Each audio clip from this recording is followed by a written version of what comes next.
Shit.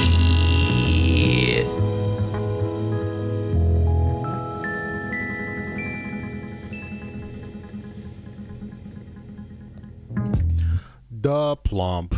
All right, another night. Another Saturday night.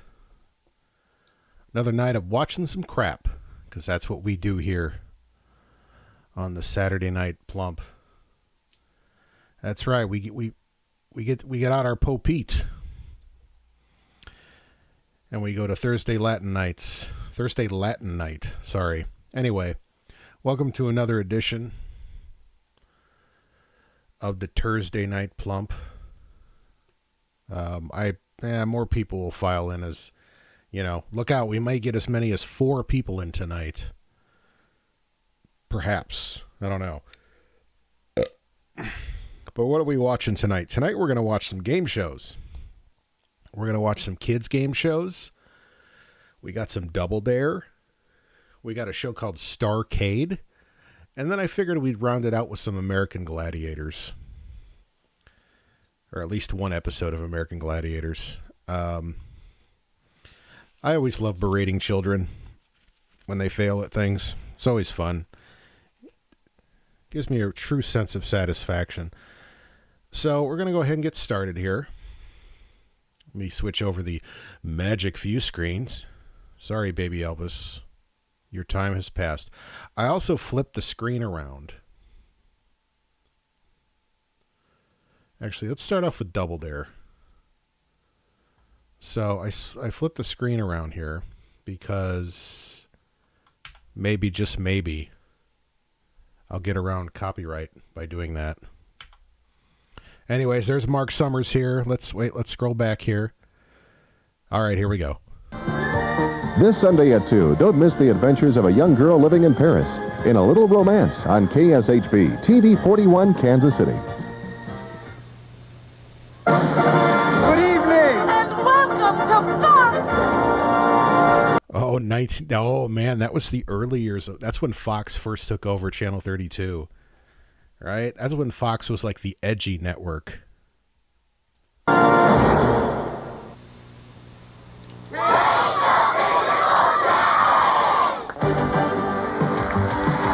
So obviously this is a shitty VHS recording, and that's the way we like it here on The Plump. Tonight, the whole family can dare to win on the game that's filled with spills and packed with prizes. Family Double Dare. On your mark. Get set. Go! Get that down over there. That's Fill right. Get that liquid in there. Come on, dump it on them. Up past the line, $50 to control the round one is what we are going for. Shit. And we say the blue to the red side. The red side get it. Way to go. Get that off your head. Get over there and let's play some family. Get the fuck over there, you loser. Double Dare. And now, here's the host of Family Double Dare, Mark Summers. Hi there. Thank you, Harvey, and thank you, audience. Welcome to Family Double Dare. It's the show that dares to bring your family together to make a mess of cash. And let's say hello to our 2 families. Starting to my right, they are the Good Lunas family. Good Lunas. Welcome Yeah, we got Family Double Dare, so we get to watch the whole family fucking fail here tonight. to Family Double Dare. Hope you came to enjoy yourselves. Let's say hello to Phil. How you doing? Katie, I'm fine. Mike, Is that his wife or his daughter? Well, she's got braces, so I'm hoping it's his daughter. and Kathy. You have $50, and we are going to say hello to the... Kathy didn't look happy. Did you see that? She looked very stressed. She's like, oh my God, why am I even here? My dad's mustache is so obnoxious. Oh my God. And Kathy. You have $50, Why did I do this? Why? and we are going to say hello to the opposing side. They are the Keeney family. Hey. They really got slopped up. Let's meet them. Greg, Hi, Mark. how are Well, they like getting sloppy. you? Heather, Hi. David, Hi. and Peg. Hi. Welcome to Family Double Dare. Hi, Let's Peg. talk about the show where working as a family really pays off. I'm going to be asking you a question, and if you don't know the answer or think the other team hasn't got a clue, you can dare them to answer it for double the dollars. But be careful, because they can always double dare you back for 4 times the amount, and then you either have to answer that question or take the physical challenge. Good luck to the Keeney family, as well to the Good Lunas. They are in control with a $25 question. What Charles Dickens orphan has the same last name as a 60s dance craze? It's worth 25. Oh. I know this, but I'm gonna let the folks at home answer this, folks. What do you think the answer is? What Charles Dickens orphan has the same last name as a 60s dance craze? I thought it was a 50s dance craze, but okay. Anyone? Anyone care to chime in? All one of you?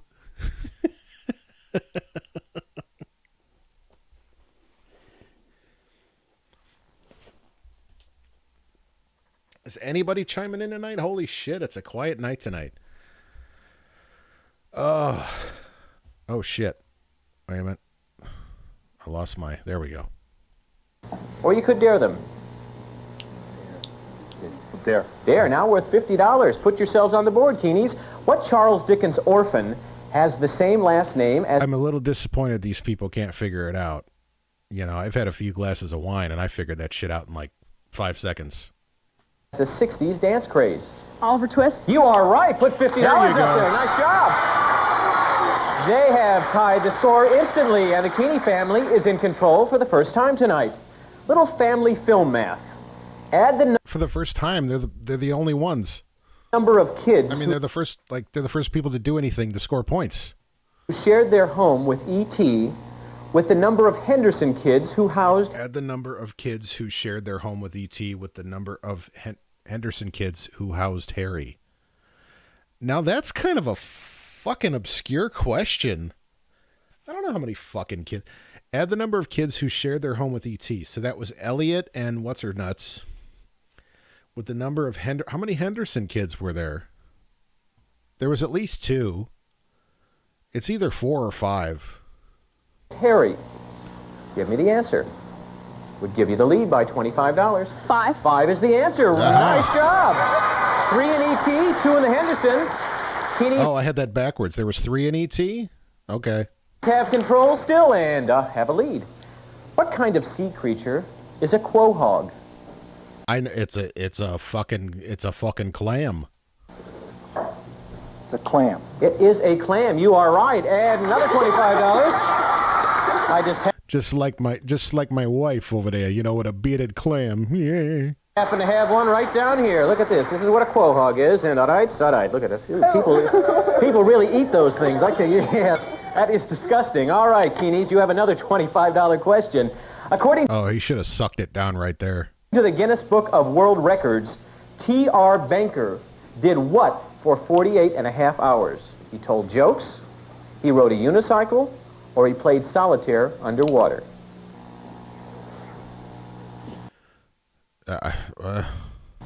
Dare. Now worth $50. This would tie It's like, I think they purposely ask a question that's fucking weird.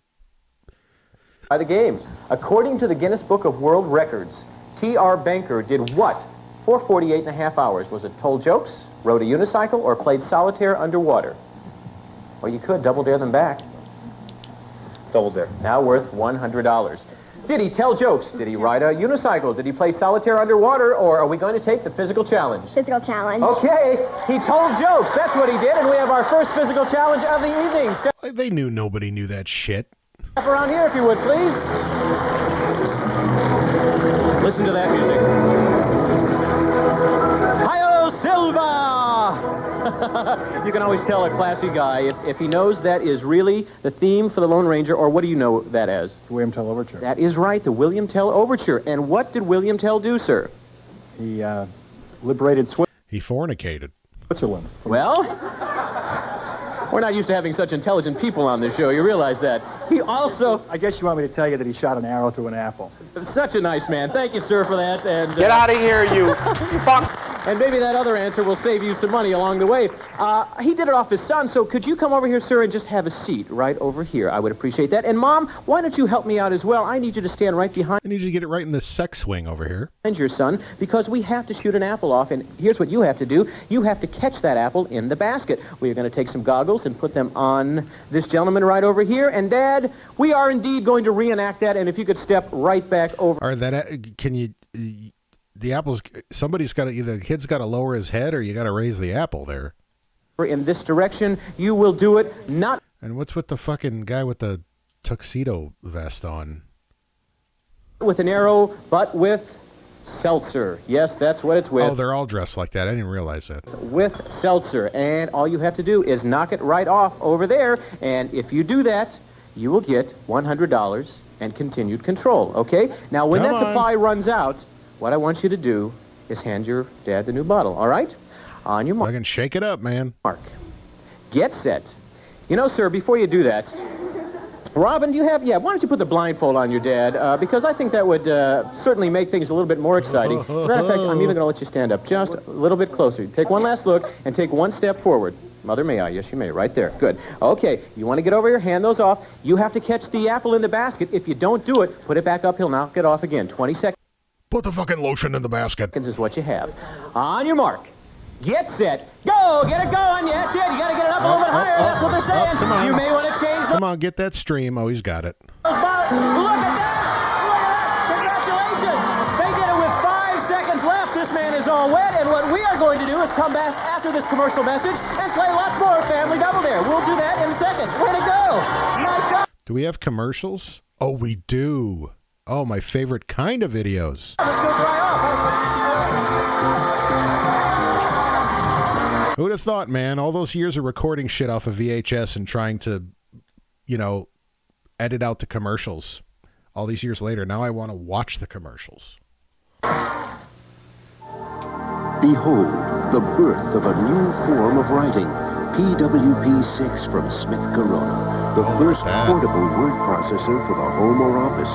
It edits, corrects, and proofreads, performs, and prints like a typewriter.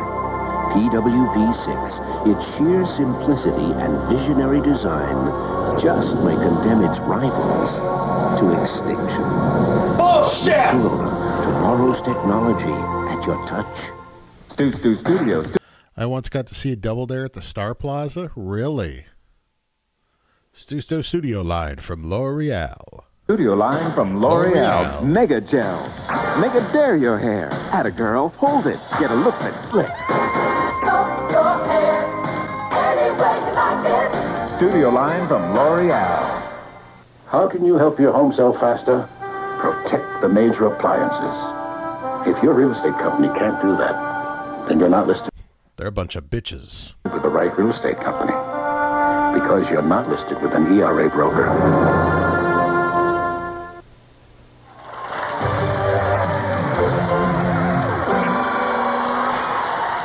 Welcome back to Family Double Dare. If you missed it, we found out that William Tell liberated Switzerland and other... By the way, I just want to remind everybody that 1988 was probably 1988, 89, and 90 were single-handedly probably the worst years for fashion.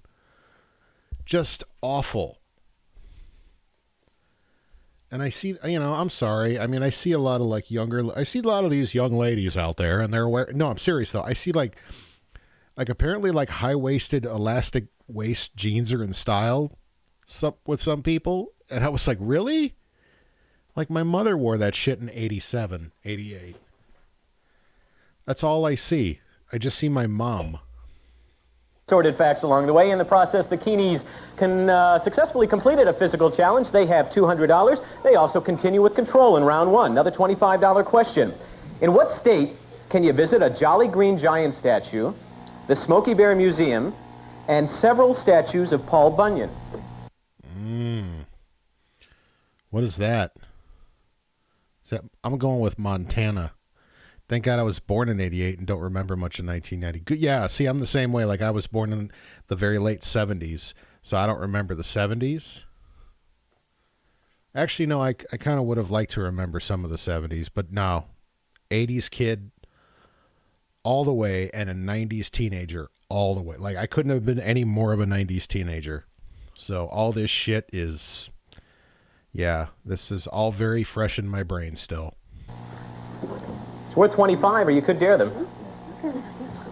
Minnesota. Minnesota is the answer. You now have 220. Like, if you want to get in, I always tell people, like, I was the annoying little brother in every 80s teen comedy. That's the age I am. $5. Keene family is not giving up control now. In the comics, Dr. Bruce Banner became the Hulk because he was exposed to what type of lethal rays? Sherm, PCP, Click-a-Juice.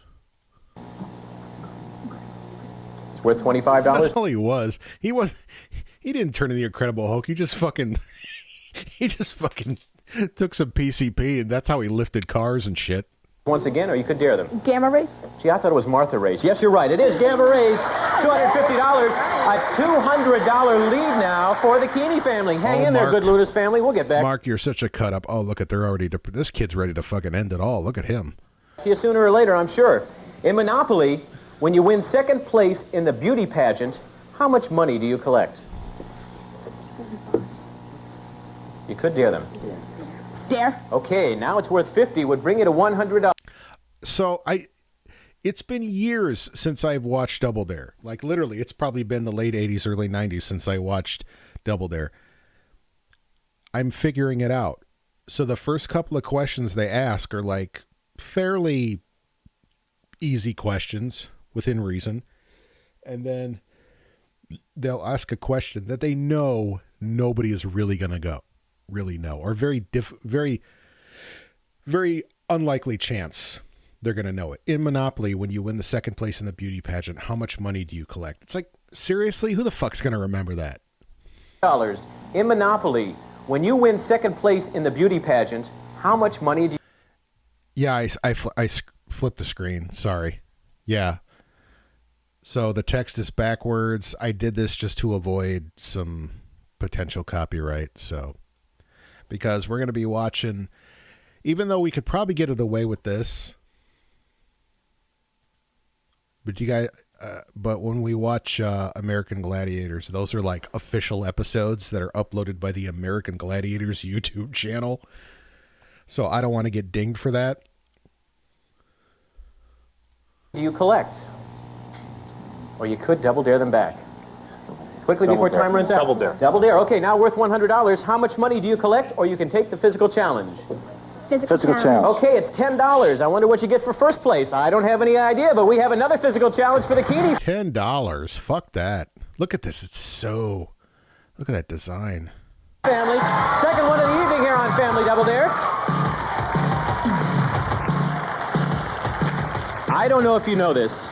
You seem to know a lot of things, but you may not know that Harvey is the man who is our announcer, but he has a little side business. He makes some oats. So, sir, if you and your daughter could go over there where Dave is standing. And he likes to sow those oats. How's your wife? How's she doing these days? She up for a go?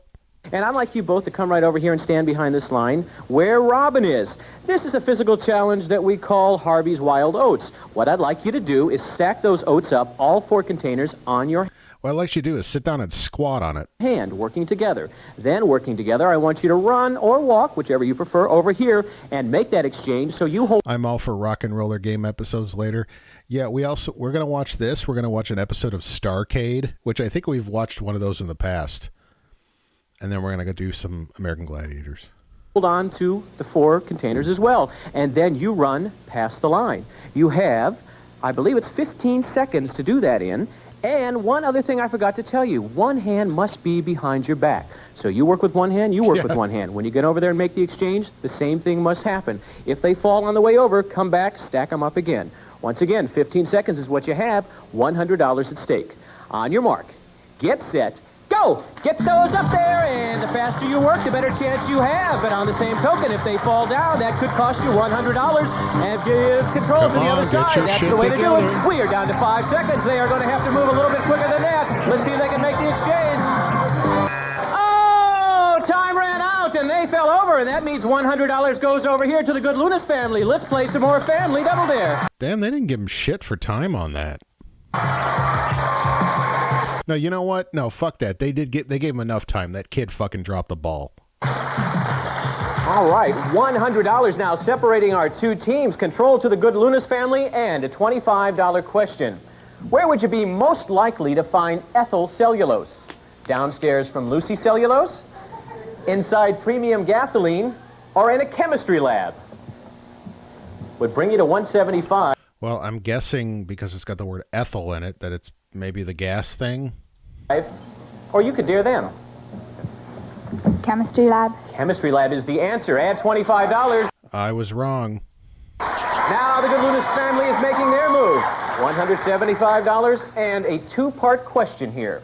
Name the group that made the song I Saw Her Standing There famous and the teenage girl who re-released it on her debut album. Oh, okay. What? You heard that. Name the group that made the song I Saw Her Standing There famous, and the girl who re-released it on her album. A music question. I figured somebody here would know it.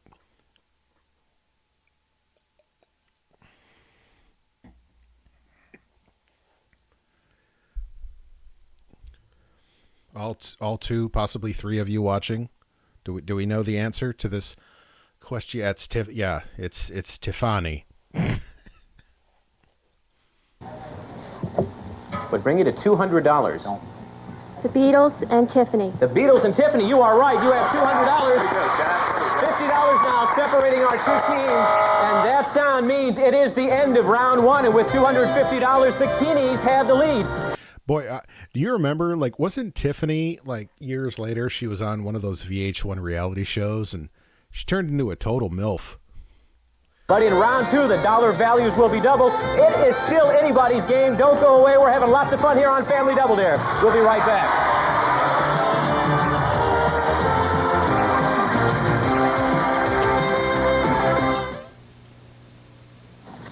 How long do you think grape nuts will stay crunchy in milk? Longer than I want to wait. Yeah, she was in Playboy, and then, like, she was... When was she in Playboy? Because I want to say she was still, like, she was in her 20s when she was on Playboy. But, like, she was on... Wasn't she on The Surreal Life or something on VH1? Like, she was older then. She was, like, middle-aged, I think. Total MILF. Milfarama. Have a little patience. I'd rather have a little grape nut cereal, thank you. Come on, wait. This is for science. Oh, this is for science. Right. Fucking grape D's nuts. Sometimes things that look alike are really very different. These cheese sandwiches look alike, but they're twins and they're Jimmy's adorable. tastes much better because his is Kraft Singles, made from 5 ounces of milk per slice. We were still in that era of fucking milk, right? Yeah, mid-late 90s for Playboy. So she was like, yeah, because she was a teenager when she was a teenage pop star. So mid-late 90s, she was probably, yeah. And then she was in The Surreal Life in like the 2000s, I think. Yeah, but yeah, this is still that era, 1988, when they were the fucking dairy industry was just pushing milk on everybody.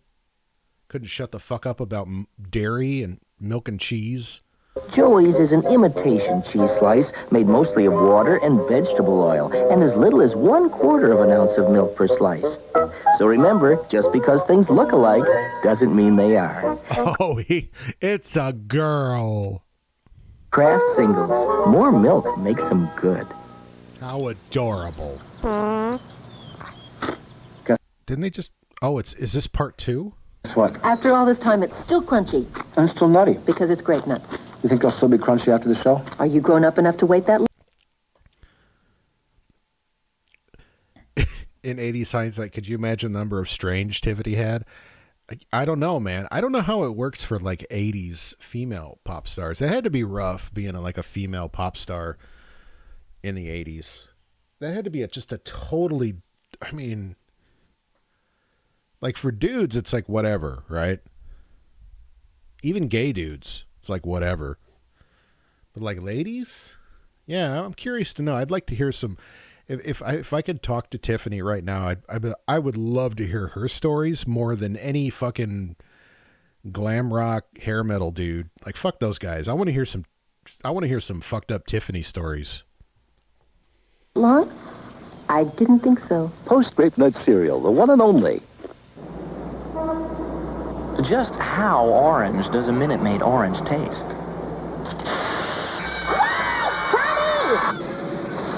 Yeah, Weinstein level. I want to hear. Yeah, that's got to be some traumatic shit, man.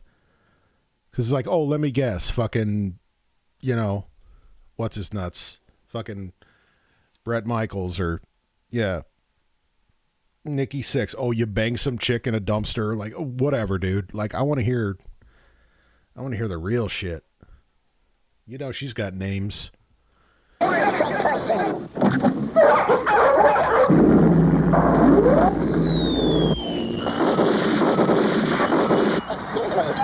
Pardon me. Minute Maid Orange. It's the orange. Fuck Minute Maid, man. That's the most acidic orange juice in the world. I mean, I know orange juice is acidic to begin with, but Minute Maid is like, that shit'll like fucking, that'll just like dissolve the lining in your stomach. Orange. Pharaoh, John. The Hollywood Kid. No woman can resist him.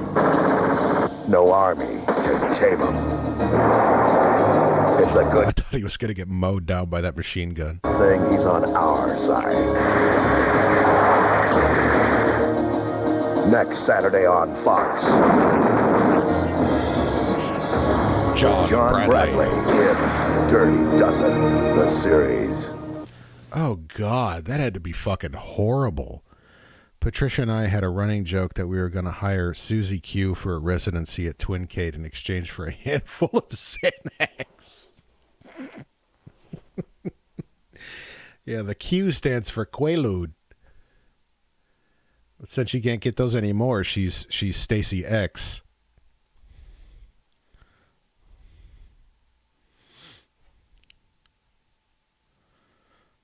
Is it Susie Q or Stacy Q? Captain's log. Stardate, Sunday, May 1. Our destination is the theme park, Worlds of Fun. Have ordered Jonathan Frakes. Riker WT reporting his orders. Number 1. I must go number 2. Sir. And Will Wheaton. His name's Wesley. Will Wheaton. To beam down and entertain the guests of Worlds of Fun on Sunday, May 1. Don't miss it. Wow. Make your own Star Trek coupon this Sunday and save $5 on the regular adult. I want to hear about all the strange that Jonathan Frakes got back in the day. You know he got some strange because he was like the Kirk of Next Generation. Like he that dude fucked everything. Admission. Wow. Incredible. There's that fucking episode which is it was actually really progressive for the time where they landed on some planet where all the people are like super gender neutral, you know? And like if they're born a certain gender, they get converted to gender neutral. And he like fell in love with this like fucking haircutted, like gender neutral person. He was just fucking everything, man.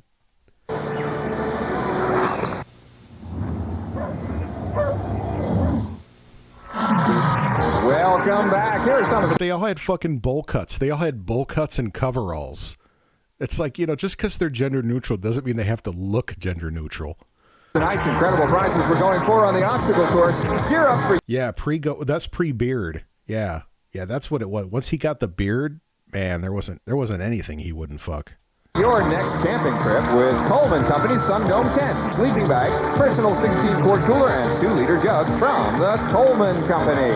And also tonight up for grabs, the 29-volume Funk and Wagnall's new encyclopedia and 2-volume dictionaries. Oh, the fucking Wagnalls. Premier home and school reference set, ideal for homework and all family information needs. Plus Hitachi's compact disc player, roulette and random play, random memory track search, wireless remote control lets you call the tune from the comfort of your favorite chair. Speaking of that, we need to add another babe, another Saturday night plump babe to the roster here. We need to find someone. I haven't seen anyone that's quite plump worthy yet, but we need to do that. I nominate Kiki Shepard for one of the plump babes, but we need to find the more obscure the better. From Hitachi, and now it's back to round 2, and here's Mark. Thank you, Harvey. Welcome back indeed to round 2, where all the dollar values will be doubled. And when you hear this sound, that means the game is over. Only $50 separates these two teams. We are currently going for... What is this posture? $100 and control of round 2. I see a cup here with a line on it, but there is nothing inside that cup. But look down. All right, I'm going to pee in the cup. Here, we have a container full of... Can we get... No. For $100 and control of round 2. I see a cup here with a line on it, but there is nothing all right inside that cup. Yeah, we need a screen slut. Come on now. That's like hardcore. Oh, buddy, you're already screen slutting. $100 But look down here. We have a container full of a milk-like substance and a ladle. What I'd like... that's fucking summer cum right there. That's summer's cum, right? That's fucking, what's his name? The wild oat guy.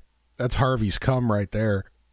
You to do when I say go is pick up that ladle with that liquid and pour it over your shoulder. Now you can't look back and try and fill it in the cup past the line. You do the same. The first team that does that gets that $100. They need to play Gimme That Nut while this is going on. And control of round 2. Good luck to both teams. On your mark, get set, go! Nut. Get that over there and get it in the line, and past the line. I'm getting soaked on this thing already. Now you can't turn back. You got to do it over the shoulder, and it must go past the line for that. Come on, get that nut in there. $100 and control. Okay, he's already past the line. Of round 2. They could. Yes, over here. The red team has done it. They have gone past the line. Nice job. Spit that out. Get back over. It has to be a news babe, but we need to find more news shows. Here, and let's play some more Family Double Dare. The Good Lunas family takes the lead by $50, and we now have a $50 question. Tell me, Peter Pan rescued what... Well, it could be a news babe or like a game show contestant. That seems to be the common thing. Indian princess from Captain Hook's clutches. Would bring you to $350. Peter Pan rescued what Indian princess from Captain Hook's clutches? Do we know? Do we know? Sandy Duncan.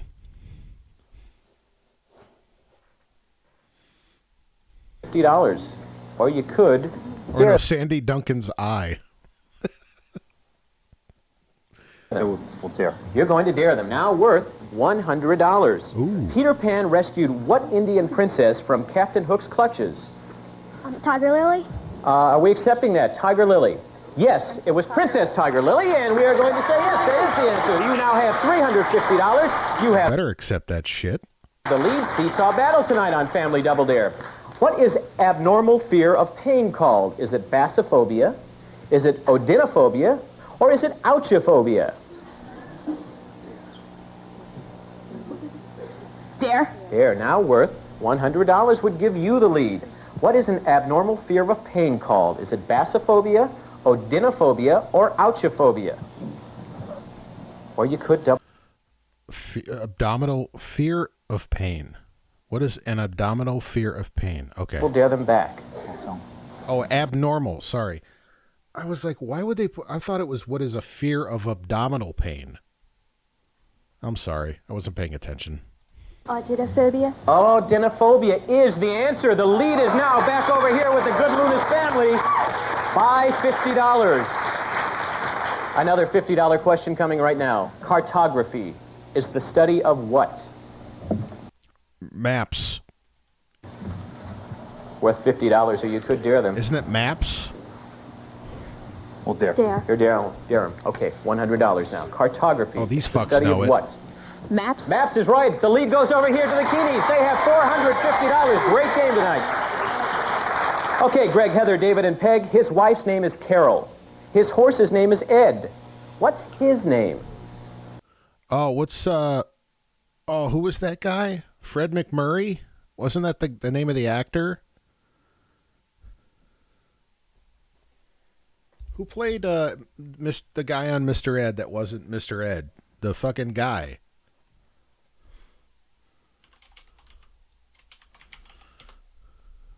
No, Alan Young. Wilbur. I'm a fucking idiot.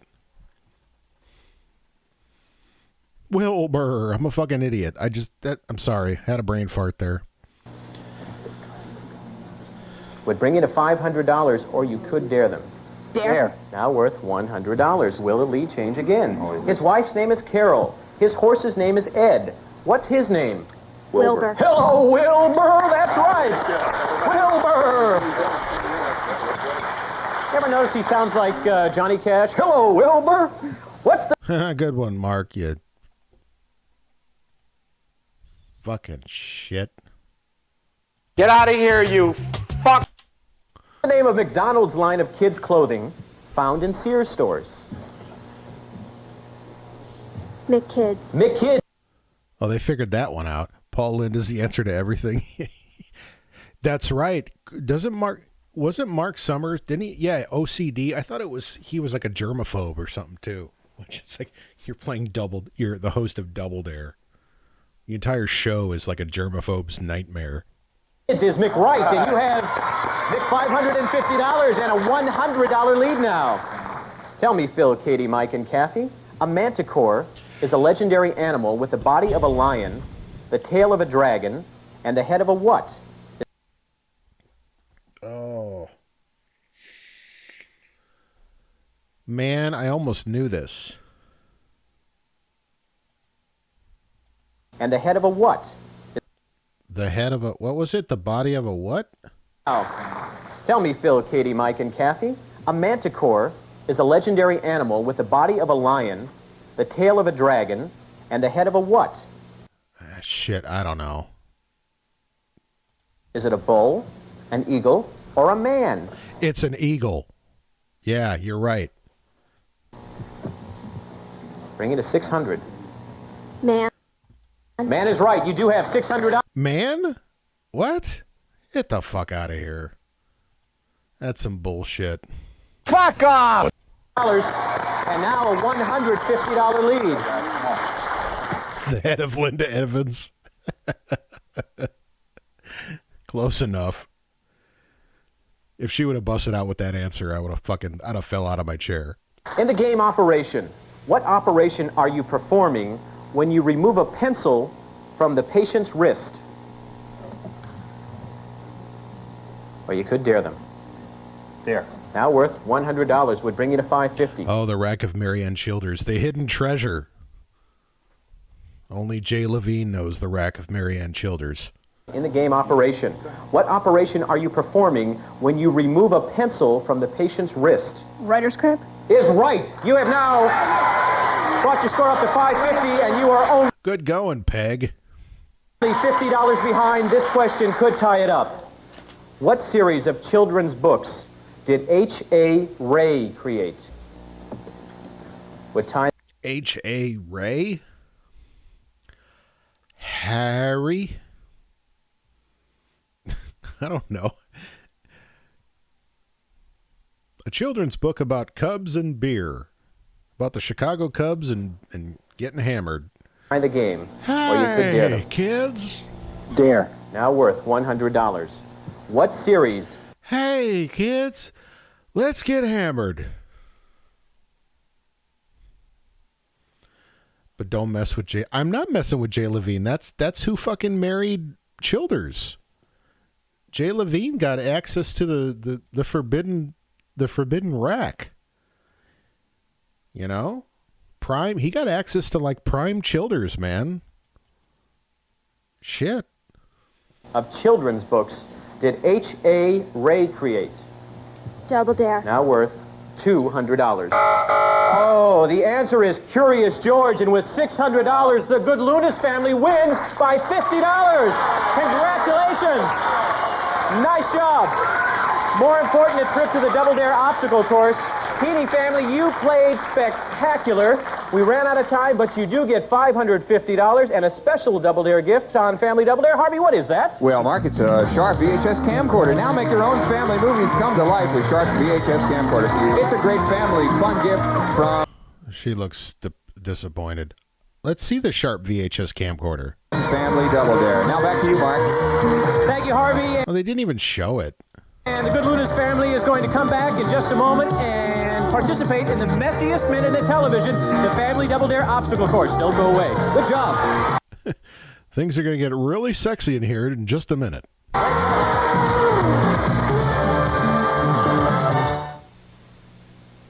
talking turkey. I'm talking brown bag and loose. Remember this? Is that Rob Schneider? Remember this when they used to have commercials for just fucking cold cuts? I'm talking turkey. Just fucking lunch meat. I'm talking brown bag and Louis Ridge turkey. Oh, yeah. From turkeys raised on fresh country water and natural grains come Louis Ridge Turkey Cold Cuts. Turkey cold cuts up to 98% fat-free and 100% delicious. This is back when everybody thought fat was bad or fat made you fat. It's like, no, it's sugar. You know, the thing you're putting in everything. Even the fat-free shit. Look at this. It's like, is this a party or is this just an average day? Look at all those fucking deviled eggs. There's too much sodium in those cold cuts. About Louis Rich Turkey. Turkey cold cut. Turkey worth talking about. Eat that shit. A healthy appetite. Louis Rich Turkey. The turkey worth talking about. Don't you just hate it? You search high and low for these sheets that actually match your bedroom. Not too pink, not too peach. I mean, we're talking the perfect sheets. I'm with you. I'm with you, sister. Then when you're ready to try them out, wouldn't you know it? They're covered in piss. Rest easy with the best nighttime protection ever. They're covered in something else. Yeah. Kotex Overnights pads give you 50% more coverage than ordinary Now they're, a little bit darker shade of red. maxis. No problem. Except I slept till noon. Overnights for the best nighttime protection ever. You can count on Kotex. Major appliances that aren't brand new can scare potential buyers away. Who is that? Is that Phil Leotardo? If your real estate company can't protect them, you're not listed with the right real estate company. Because you're not listed with an ERA God, I remember them. They're not around anymore. broker. There are too many other things in life to have to worry about. Feeding a good cat food shouldn't be one of them. You buy Calcan, you feed Calcan. That's Debbie Bartlett, Scottsdale, Arizona. Debbie knows what she's talking about. You're happy, the cats are happy, and life is happy. More and more. The cat wants to get the fuck out of there. Calcan, chunky bitso beef dinner. Well, you need more screen sluts than Adam. There's that guy eating the fucking cold cut. More cat owners tell us their cats prefer Calcan. Sunday, a special Jump Street. My real name is... Oh, it's a special Jump Street. My real name is Susan. Tell us their cats prefer Calcan. Sunday, a special Jump Street. My real name is Vin Van Tran. I lived in... My real name is Ching Chong Bading Dong. Vin Van Tran. I lived in Saigon. Aoki relives the horror of war and his flight to a new life in America. Actor Dustin Gwyn's true life adventure, an unforgettable story of courage and friendship. A very special Jump Street, Sunday. A very special episode. Did you see that? That was a very special Jump Street. An unforgettable story of courage and friendship. A very special Jump Street. This was such a hot show, they didn't even call it by its full name. It was just Jump Street. And wait a minute. Of courage and friendship. This guy here, that's one of Dom DeLuise's kids. There's Depp. Yeah. A very special Jump Street, Sunday. And here are the rest of tonight's terrific prizes. Ricardo Beverly Hills Tower Drive Collection features fully lined luggage with leather trim for the casual or serious traveler from Ricardo Beverly Hills. And here's another great prize tonight. The Vivitar Tech 155 autofocus camera with zoom lens built in. Beautiful 35mm pictures from scenics to portraits. I also think we could nominate, like, not this show, but like when we used to watch Sale of the Century, right? There was Anne, but then there was what's her face? Summer? She could be almost a babe. She could have been a babe. A plump babe. Summer or something. I forget her last name. Tech 155 from Vivitar. Plus, the Magnavox word processor. A self-contained personal writing system includes keyboard, screen, memory, dictionary, and printer. The video word processor by Magnavox. And now it's time for the obstacle course, and here's Mark. Thank you, Harvey. Well, I am here with Kathy Goodlunas, who at the break was way behind with her family, but they pulled it out and have $600, and you're going to run this thing, aren't you? Summer Bartholomew. Yeah. She was a babe. She was a babe that unfortunately was a victim of 80s fashion. Though, but she was quite a looker. Yes, she's concentrating here at the Blue Plate Special. This is a huge peanut butter and jelly sandwich, and somewhere inside here, if you take a look, is a bunch of gook and also a flag, Kathy. You need to whip this piece of bread off and find that. That's right. You need to strip down and roll around in this shit. flag, and as soon as you find it, run as fast as you can over here to your daughter, Katie. And Katie, this is the ringer, and you will be going through the ringer. Ever seen anyone quite as large as this? No. Probably not. Now, what you have to do, Kathy, if she You ever seen one this big before, Katie? gets stuck, is to take this crank and just sort of spit her right out there, all right? And Katie, come up here because you'll be going down through all this mess. Come on over here. Let's take a look at this. On the way down, you will find... Look at that. That's all Harvey right there. That's all Harvey. Find the flag right over there. If you pick it up on the way down, you will pick up a lot of time as well, because once you get down there, you want to hand the flag off to your brother Mike. Come on over here, Mike. There is a TV show called Dallas on for many years. You ever watch it? Nah, never really. Never did. You know what J.R. You fucking shot the motherfucker, didn't you? Ewing did? He was in the oil business. That's right, and we have a pipeline. That's right, and you're going to get oiled up here, and then you're going to get shot. We want you to go through full of oil, but it's not really oil at all. It is chocolate. Get through all three of them, and when you come out over here, that is where the flag is. You won't have to run too far over here to your dad when you pass that flag. Now, have you ever been to California? No. Never been there. Well, it gets very hot, and Frosty the Snowman gets over there from time to time, and you can see all that's left of him is just that hat. He is melted. Where was Nickelodeon Studios?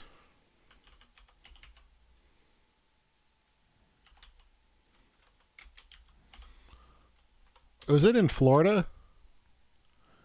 Oh, yeah, it was at Universal Studios. Okay, never mind. Into this tank, and you, Phil, must go right into this tank feet first. That is where the flag is. Now, pull that flag out and pull your body out and run over here to Kathy. She is at obstacle number 5. Do you eat cereal in the morning? No. After this, I don't think you'll ever want to eat. What kind of fucking freak are you, Kathy? Eat cereal again, because you have to dive into that vat of cereal, and on the way through, pick up that flag. Pull yourself out, run over here to Katie into the sewer chute, and the sewer chute is obstacle number 6. Now come back over here. This is the tube that you have to go through. There is going to be a rope that you will have to pull once you get through there. Come over here. Now the reason they call it the sewer chute, a bunch of stuff that may have been found in a sewer will drop down on top of you, as well as the flag. Come up this ladder and down into this possible hepatitis. Beautiful face, and it says head full o' gack. That's what we call this stuff. It's called gack. You get up, you have that flag in your hand, and you run over here to obstacle number 7 where your brother will be. Obstacle number 7 is always the cash obstacle, and let's see how much it's worth tonight. Tonight it's worth $4,000. All right. Now, Mike, in high school, do you have to go up the rope ever during the gym class? Yeah. Well, this is a little similar to that. Not all. Yeah, Mark Summers was good. I liked his energy level. It wasn't like too much, but it wasn't too little. Like it was a good.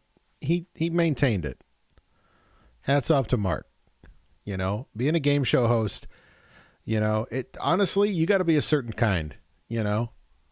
Altogether similar, but this is very difficult. Get up this rope the quickest way you possibly can. Come around over here. There is the bar. Get that rope over the rope and over to that flag. Especially since he was like a huge germaphobe or whatever. He was doing this show. You know, that's professional. Yeah, Jim Perry. Yeah, Jim Perry vibes for sure. Come over here and run to your dad over here, Phil. Now, Phil, you will get into the huge 1-ton human hamster wheel. You will become a huge hamster yourself. Walk around there the fastest way you possibly can. Light up those lights. When it hits the number 6, you, Kathy, will pull that flag off that boxing glove. If you could do that in 60 seconds or less, Harvey... Man, this is a lot. Shit, they make you work for that money. What's the grand prize tonight? A fabulous family vacation. GV St. James Beach Resort on beautiful Barbados offers air-conditioned rooms, private balconies, sauna, workout rooms, and a variety of sports from GV Hotels. And you'll get there on Barbados. Is Barbados still a vacation resort, or has there been like a revolution there recently and you can't go there anymore? I don't even know. On BWIA International Friendly Island Service, this includes complimentary. I mean, I'm sure the revolution was justified. I'm not denouncing it. I'm just saying, you know. Beverages and choice of meals with a flight crew that combines professionalism and courtesy from BWIA. Yours if you do it all from Double Dare. Good luck to the Good Lunas family. Kathy, you're going to start it off. 60 seconds, audience. Let's cheer them on. On your mark. Get set, go! Kathy, get in there and find it. It's in there somewhere. There it is. Run. Oh, she found it quick. I was going to say Kathy's just going to fuck it up right from the get-go. Over here and crank out your daughter. Katie's going to go through. Crank her out right into Harvey there. Look at that all over. There, down Harvey all flag. over. You go to your next obstacle, and we are over to number 3 with 50 seconds left. All the way through Dallas, all that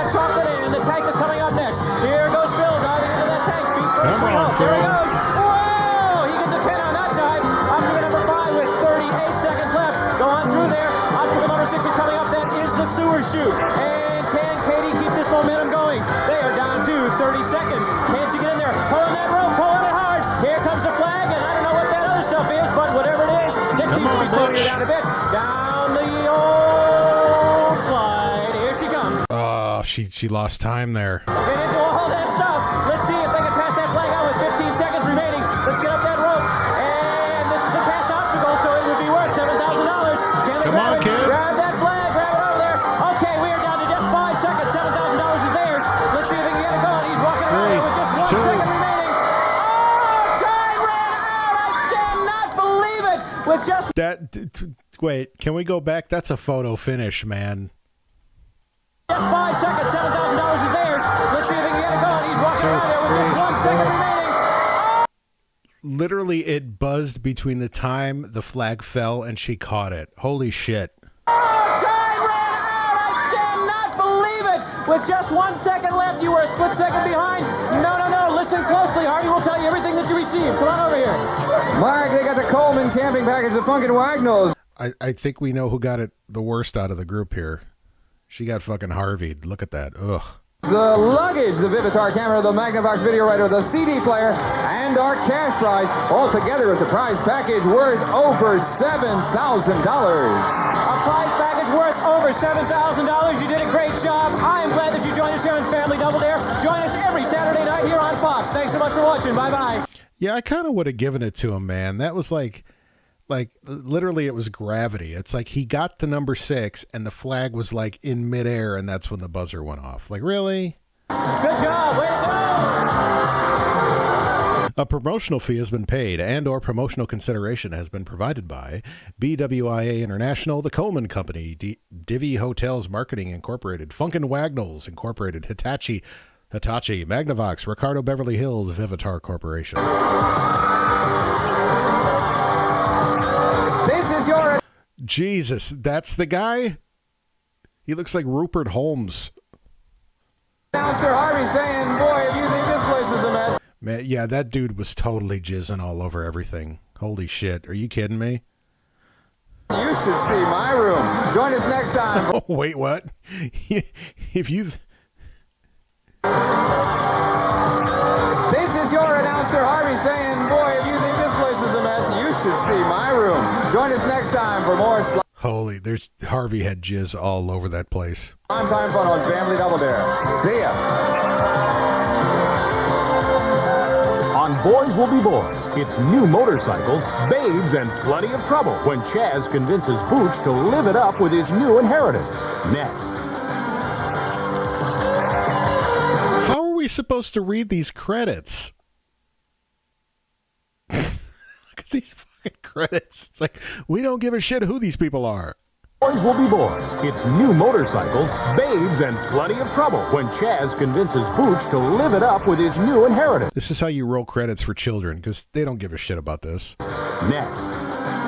Michael Cabana, Mark Schultz, Bill Weber, Edward Smith, Tracy King.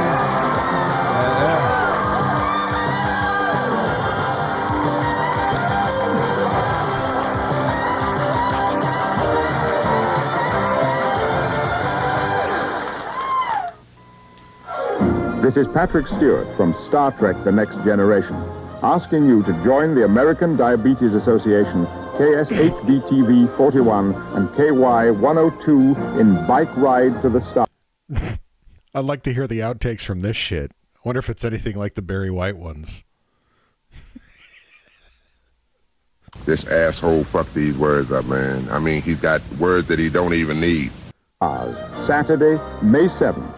Enter today. Through 8th, 9th, and 10th for the first fucking thing.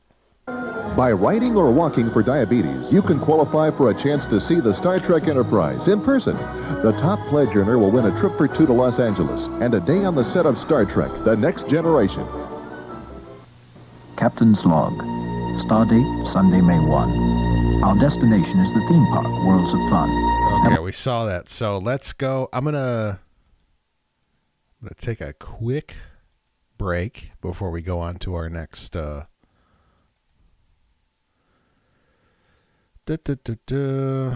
me see here.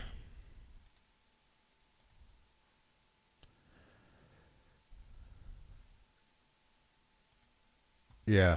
So we're going to take a quick break here. We'll be right back.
All right, we're back. We're going to move on to our next. We're going to watch an episode of Starcade, which was a arcade-based game show. We've watched it in the past before. Yeah, oh God, could you imagine what this bathroom smell? Not even could you imagine like a couple of months?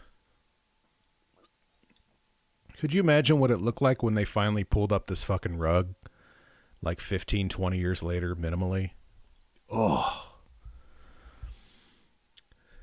It's like there's a reason why you don't carpet a fucking bathroom. And what is going on here? Is this like the access port to the tank? Because there's no toilet tank. Is it like in the wall? Oh, great. The 70s was a fucking dark period for interior design. It truly was. Okay. Yeah, you got to literally get behind the fucking wall. It's like, I understand you're trying to go for like this clean look, but it's like, come on, it's a fucking bathroom. It's all about utility. Like, get the utility part out first and then worry about the form. Function over form.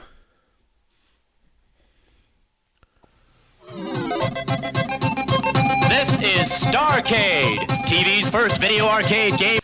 All right, hold on. I think I can turn that volume down a little bit. Actually, it's set to normal. Okay, never mind. I'll have to turn it down here. A game show for today. And here's your host, Mark Richards.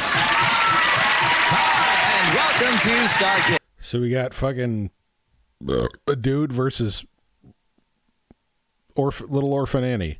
Our two players have been practicing up for today's exciting rounds of competition, and they'll be competing against each other for exciting prizes by playing the newest and most exciting video arcade games in the entire world. Players, are you about ready? Have you warmed up enough? I'm ready. How about you? I'm ready. All right, let's go play Starcade.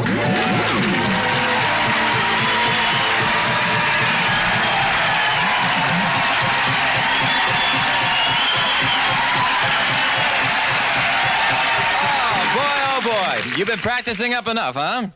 Let's meet our two players. We have John Cantu. Hello, John. Hi, how are you? Nice to have you with us, John. And your opponent is Heidi Starfield. Hi, Heidi. Hi. How are you? Okay. Good. Let's talk to John a little bit because he's bigger than you are. John, I hear that you want to be a millionaire within 5 years. How do you plan to do that? Well, not by hard work, I'll tell you that. I jump his bones. I do, I'm a comedy writer, and I intend to write a best-selling novel that I can convert to a movie. And you know who you look like? Remember Jerry Lewis, the Nutty Professor? Doesn't he, folks? The Nutty Professor. Doesn't he look like a fucking moron, folks? That's who you look like. And you look like him, and Heidi here looks like Annie, don't you? Yes. You've been told that many times, and I understand. I was right. And you're also on call for the Broadway part of Annie, am I right? Yes, you are. Can you sing that one song everybody knows? Yes. Just a little bit? Yeah. All right, you're going to audition right now for us, okay? Here we go. Heidi. All you ladies pop your pussy like this. Shake your body, don't stop, don't miss. All you ladies pop your pussy like this. All right. Heidi and John, shake hands, get ready to play Starcade, and take your places on the podiums, if you will, please. And both John and Heidi have been teamed up based on their playing ability on various arcade games here on Starcade. And here's what we're going to do. We're going to have 5 games on the program today. You'll both be playing 3 of the same game, and the high score gets to play their choice of the 4th or the 5th game for the grand prize, which is your very own video arcade game. And here's Kevin to tell us what it is. Kevin? It's Eyes, a watchful game of wandering eyes furnished by Rockola. That's the prize. One of you could win it. That's the creepiest fucking game title ever. Today on the program, we have 2 rounds of competition. There'll be 2 games in round 1 and 1 game in round 2. And the winner of each round of competition gets to play the bonus game for some prizes. So right now, let's find out what the 5 games are on today's Starcade. Kevin, if you... By the way, these fucking screen slots are great. I like that picture of Harvey. Well, Mark, game number 1 is Time Pilot, an exciting flight through time. Game 2 is Tutankhamun, a treasure search through dungeons. Game 3, Burger Time. Okay, Burger Time I know. I actually like Burger Time's a good game. Help Chef Pepper build a burger. Game 4 is Blueprint. Mean Fuzzy Wuzzy meets up with JJ, our hero. And Bally Midway. Isn't that in Chicago? Or which there's a Yeah, Midway Games is in Chicago still. Yeah. Yeah, that's where they're based out of. Game 5 is Swimmer, a wet and wild swim for treasure. And one of those 5 games has a special bonus prize attached to it. You pick. Wait a minute. Every time she looks so fucking awkward. She's having a rough time. Wild swim for treasure. And one of those 5 games has a special bonus prize attached to it. You pick that game, and that prize is yours. Ready to play? Hands on your buzzer. I have a question I'm going to ask you based on video arcade games. The first one to press, answer. Yeah, I think they started out making pinball games, and then the rest is history. Correctly gets to pick the first game. In the game of asteroids, the player controls A, a triangular spaceship, or B, a disc-like saucer. John?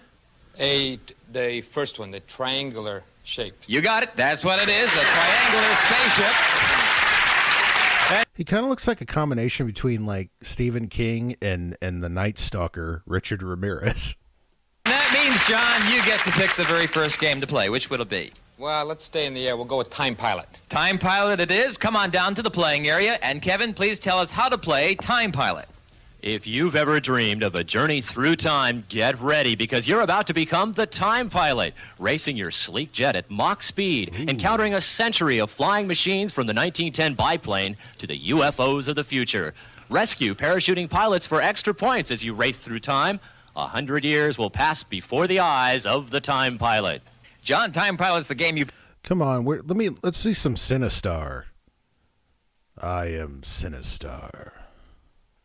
Played. We're going to give you 40 seconds on our time clock to get as many points as you possibly can. Don't forget you're playing for that grand prize, your very own video arcade game. You ready to play? I'm ready. Good luck to you. In position. I am Sinistar. Please, John. 40 seconds on the clock. Ready and begin.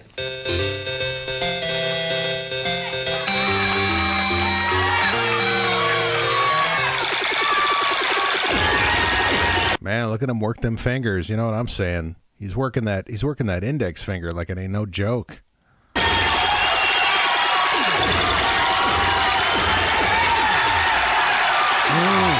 Oh, he's doing the circular motion with the other hand.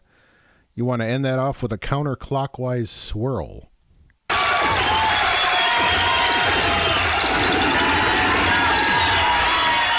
This guy sucks.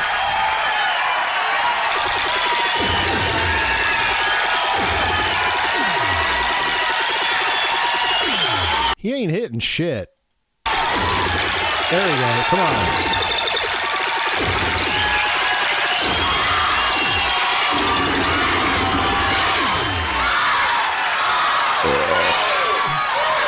Bullshit! John, it looked... Really? It fried and we sold... Sinistar is that game scared the shit out of me when I was a kid. Because that fucking voice. And I want to say I forget the name of the guy who did the voice. This is super obscure. It was some radio guy, and it was the only game he ever did a voice on. But that was a hard fucking game, man. Jesus. Because it was like a race against time. Like you had to gather a bunch of those bombs before Sinistar. Yeah. Beware, I live. Yeah, you had to like... Run. Gather the bombs before he formed, and then you'd have to just like run your ass off. I hunger, run. I run, hunger, coward. Looks like you played that game many times before. Yeah, I like this game. Are you happy with the score? The voice lines took up half the memory. That doesn't surprise me.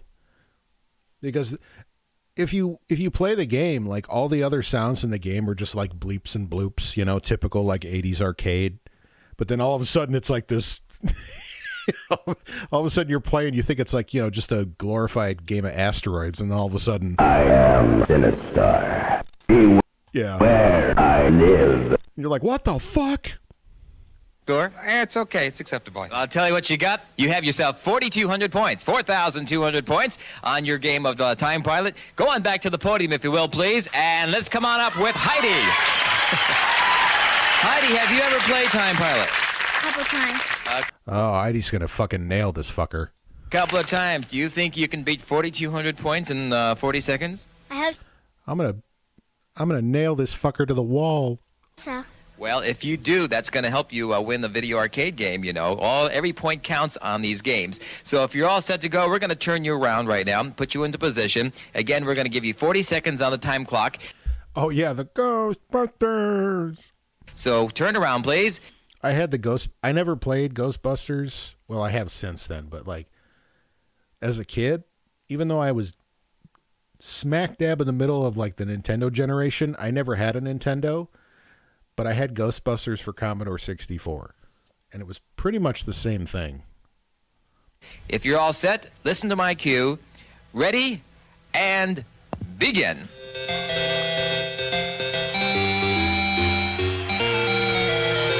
Man, they really jack up the audio with the arcade game.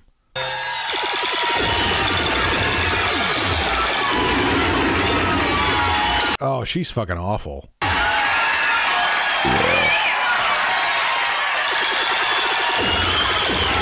Oh, shit.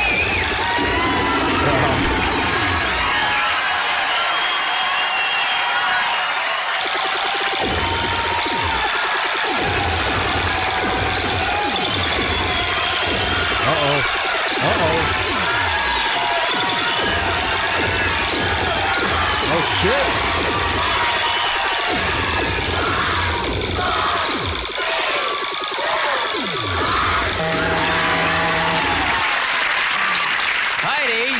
You say you've played it before or not? You should be very happy right now because you have 5,000 points, and that means you're ahead of John as we finish our first round of competition on today's Starcade, and we'll be back with more of Heidi and John and Starcade after these words. Yeah, the Ghostbusters game on was it the Master System? That was the best version of it. Like, clearly somebody favored a system. Because it came out for multiple systems, but it was very clear that somebody, whoever the developers were, clearly favored one system over everything else. Welcome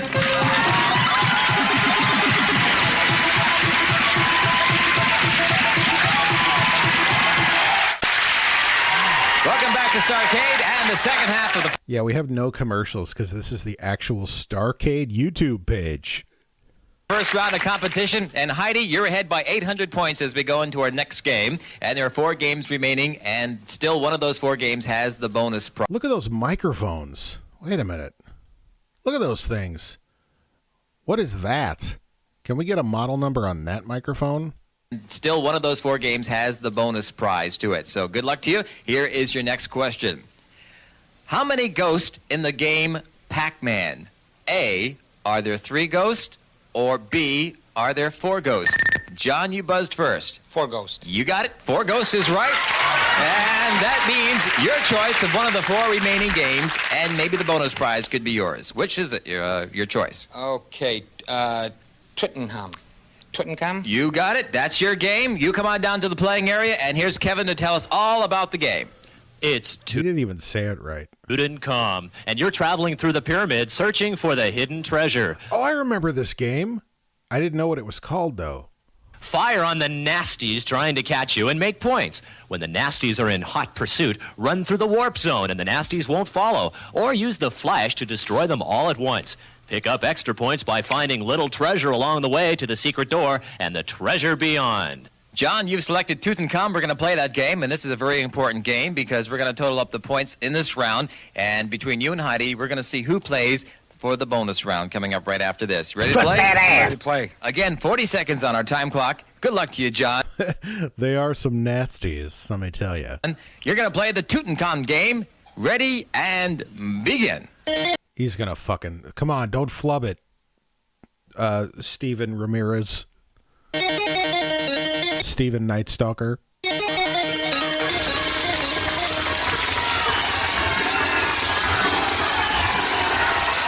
Oh, he's cheesing it. He's just going to sit there and fucking kill him. Just, yeah, bottle him up there.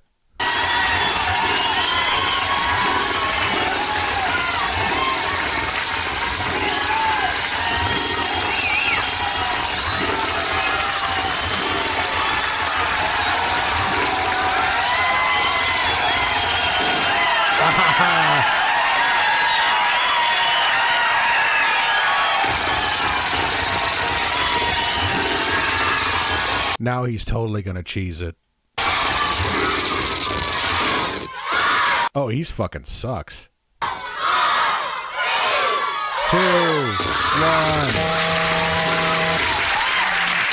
What happened there, John? I just got a little bit rattled. You got a little zapped, huh? I'm going to tell you, you have 620 points, and let's bring Heidi back up to the podium right now. Come on up here, Heidi.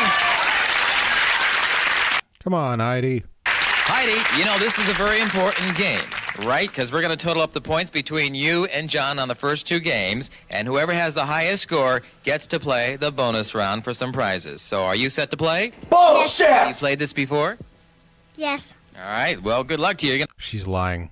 to play it again, and this time we're going to give you 40 seconds on our clock. So if you're all set to go, let's turn you around and get you into position. Wait for my signal. We're going to play the Tutankhamun game, and good luck to you. Ready, begin.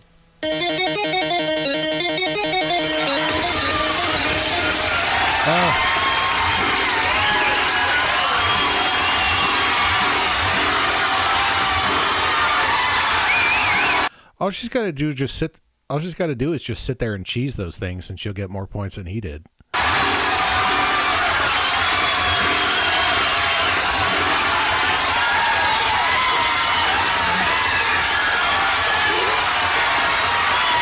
Yep, she already creamed him.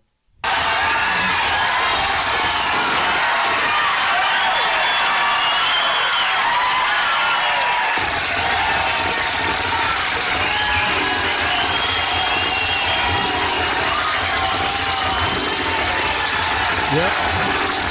She's just fucking coasting now. Heidi, why don't you take your place over at the podium right now, and we're going to total up the points from the first two games in the first round of competition, and let's see who gets to play our first bonus round. And John, at the end of the first round of competition, you have 4,820 points, and Heidi, you have 6,200 points, and you win the first round of competition on Starcade. What is that game? That was Tutankhamun. I remember that game. I do remember seeing that.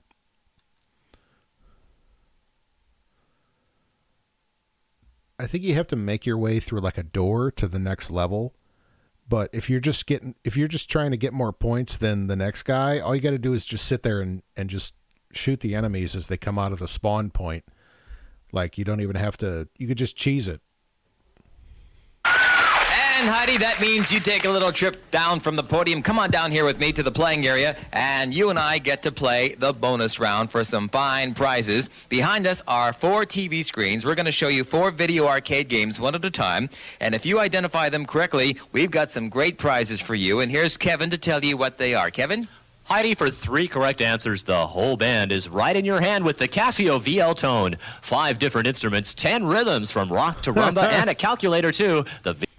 I remember that time, buddy, that like we went to serve as merchandise, and it was the year that like those little Casio keyboards came out that you could like do samples. You could record like a really quick like 1 second sample, and then play it, you know, over and over again. And your sample was Max's Gay.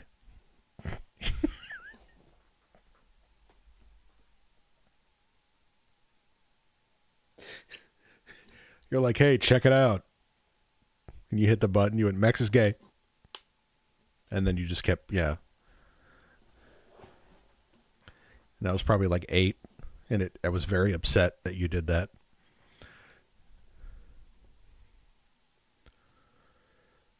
VL Tone from Casio, where miracles never cease. And for 4 correct answers, it's ColecoVision, the home video arcade system with effects just like in the arcades. Your vision is our vision. Coleco, man, that was the console. That was the first console that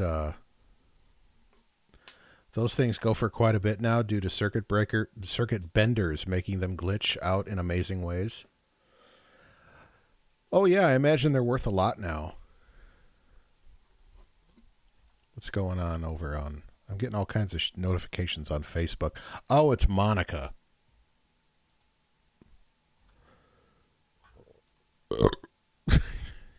What is going on? I think Monica's been drinking. She's been posting things. She just starts posting random shit on Facebook because she's almost never on Facebook.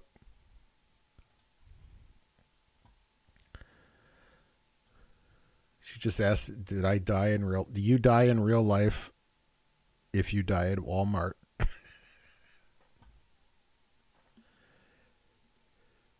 ColecoVision from Coleco.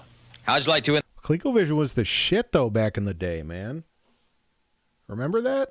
Like, because you had Coleco games, and then you could buy the expansion module that allowed you to play Atari 2600 games. So you basically, like, doubled your game library. And I remember Atari tried to sue Coleco over that shit, and they lost because Atari didn't have the proper licensing and patent laws in place, because at the time, video games were just seen as a novelty. They weren't taken all that seriously. You'd still sample the same. Yeah. So they weren't taken all that seriously, and they lost their court case. I mean, that would be like today if you bought like a, you know, like a PS5 and you could play like Xbox games on it or Switch games. Like that would never happen. Win those prizes, Heidi. Sure. Okay, let's turn around. Play the game. I'm going to give you 2 answers for each TV screen, and you come up with the right answers, and those prizes are yours. You all set? Let's go with number 1. Heidi, is this Tron or Space Trek? Is that Tron? I remember that game. Oh, and I haven't seen some of these games since then. But like, this looks familiar. Tron. Correct. Number 2, is this Defender? Oh, that's fucking Defender. Or Stargate? Stargate. Nope, you fucked up, Heidi. Yes. That's Stargate? What the fuck is Defender? And you come up with the right answers, and those prizes are yours. You all set? Let's go with number 1. Heidi, is this Tron or Space Trek? Tron. Correct. Number 2, is this Defender?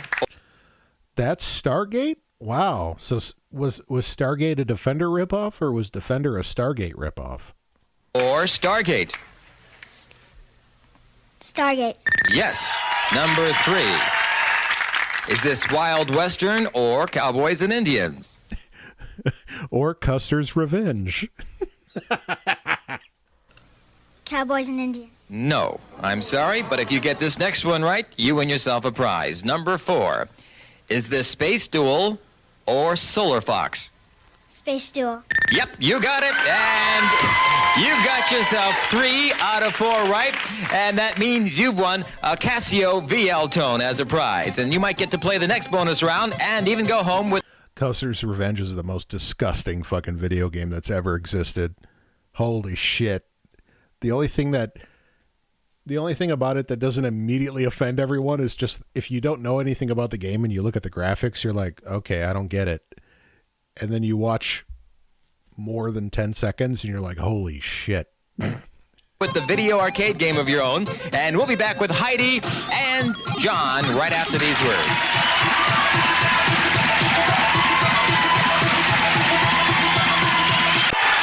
Welcome back to the second round of competition on Starcade with John and Heidi. And oh yeah, Leisure.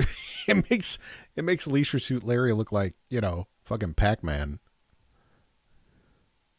Like in terms of just, you know, non-offensiveness. We're going to play one more game this round, and whoever has the highest number of points gets to play the bonus round. And don't forget, we still have 3 games remaining on the program. And behind. By the way, I just want to remind her, Heidi is wiping the floor with this fucker. Behind one of those games is a bonus prize. You call the game, and you might just win that bonus prize. And don't forget, one of you hopefully will go home today with your very own Eyes Video Arcade game. So if you're all set for another question, hands on your buzzer, please. And good luck to both you and Heidi. John, when the mother kangaroo rescues her baby in the game Kangaroo, what song plays? Is it A, Happy Days Are Here Again, or B, Oh Susanna? John? B, Oh Susanna. You got it. That's what it is. Oh Susanna. And that means, well, since you're here, pick out the game that you want. One of those are remaining. 3 games. Oh, I'm so excited about it. I win the game. Burger time. Burger time it is. Come on over. Well, you're halfway here already. Let's go over and play Burger Time, and here's Kevin to tell us how it's played. Build a burger. Help Chef Peter Pepper collect patties, cheese, lettuce, and bun. Build a burger. That was Falk's convention, remember? Because, you know, I remember the conspiracy theorist.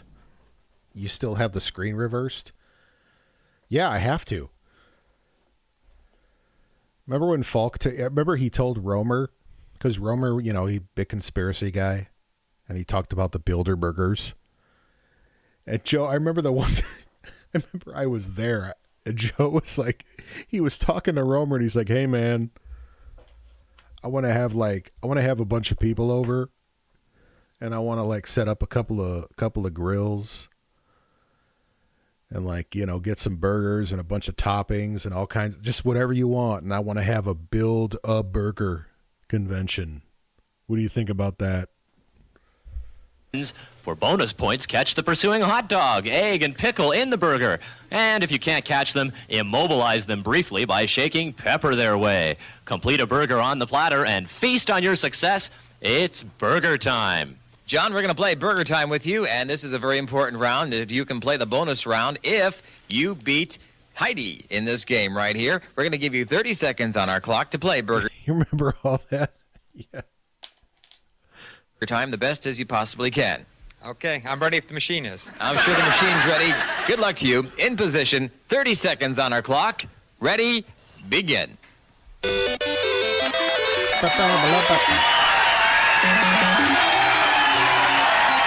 Oh, you almost got a sausage up the ass there.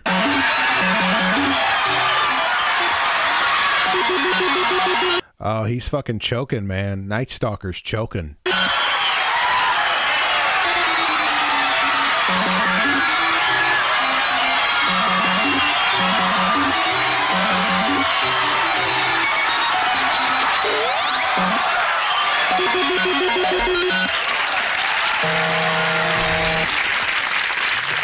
John, tell me, are you happy? Not particularly happy. What was the problem there with Burger Time? I just wasn't as good of a chef as I thought I was. Very good. You're funny, too. You're funny how? Like I'm a fucking clown? Like I'm a fucking burger chef to you? Hey, what's not so funny, though, 500 points. That's all you scored in 30 seconds on the clock. So we're going to send you back to the podium and bring up Heidi right now. Come on up here, Heidi. Build that burger, Heidi. Have you ever played Pop that pussy. Burger Time? A couple of times. Well, do you think you can beat 500 points in 30 seconds?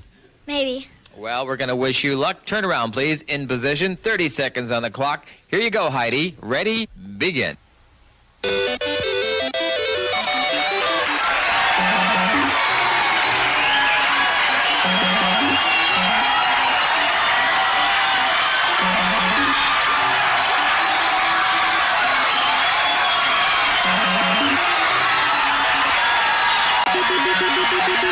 Like, I could have beat that fucking score that What's-His-Nuts had.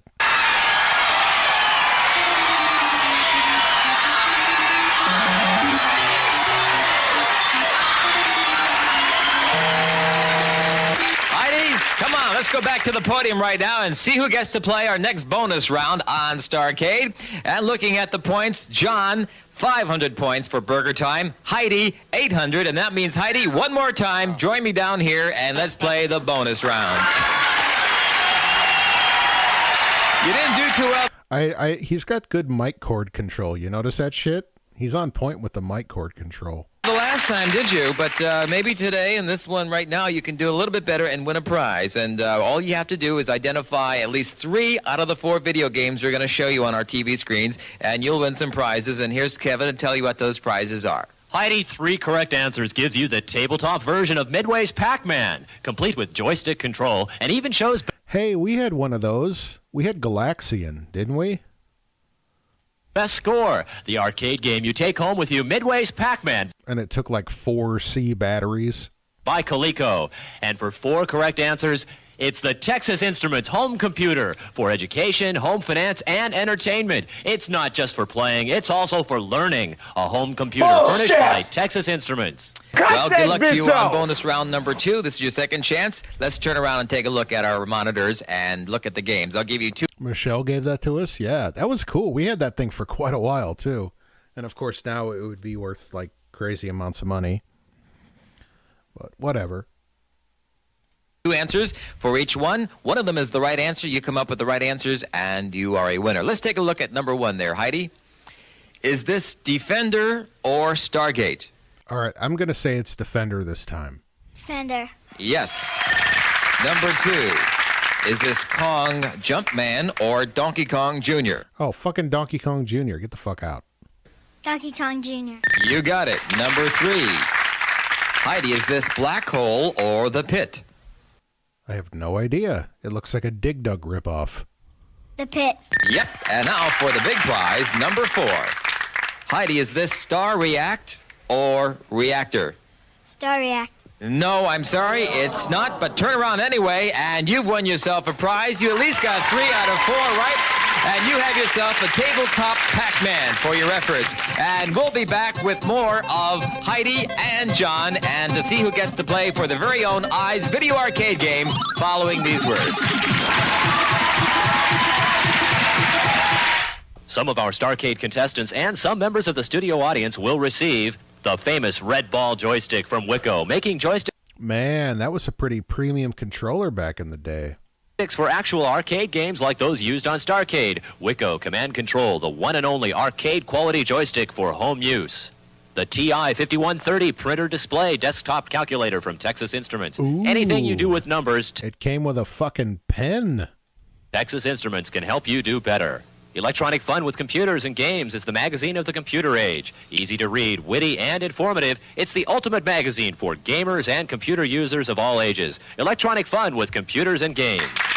Back to our final part of Starcade today, and let me say to you, John and Heidi, nobody picked the game that has the bonus prize attached to it, and that happened to be Swimmer. If you had picked that game, you would have won a bonus prize. But right now, John, I've got some bad news for you. You have 5,320 points total score right now, and Heidi, you have 7,000 points, and you get to play for your own video. Get out of here, you fucker! To you. And Heidi, we have 2 games remaining. If you pick Swimmer as your final game, you must score at least 310 points, and if you pick Blueprint, you must score 2,260 points. Now, those are the average scores based on 20 people playing those games for a 30-second time period, the same amount of time that you'll have. Heidi, which one is it? Swimmer. Swimmer it is, and come on down to the playing area. Kevin, please tell us all about Swimmer. Dive in and paddle your way upstream, avoiding driftwood and curious snapping turtles, scoring points as you go. Gather up the floating fruit for bonus points, but be ready to hold your breath and dive to elude the dangers of the river. I don't remember this game. Come on in. I hope they end up with them playing. They end it with playing Polybios, the urban legend game developed by the government for mind control. That's a big fucking crab. And the water's fine. You're the swimmer. Heidi, if you get more than 310 points in 30 seconds, that Eyes Video Arcade game is all yours. So good luck to you. Everybody wish Heidi luck, won't you? There are your friends out there. Here we go, Heidi. Lots of luck. 30 seconds on the clock. Beat 310, and you're a winner. Ready? Begin.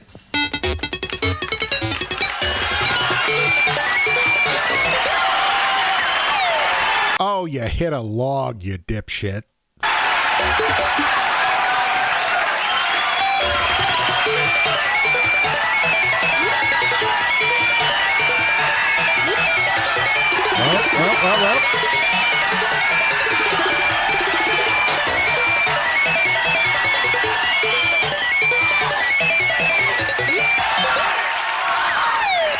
Well, she beat the score. Heidi, sorry that hair. She probably has the same fucking hair all these years later. She probably just looks the same, except she's, I don't know how. What year is this? I don't know. I would guess Heidi's at least in her 50s, like mid 50s now.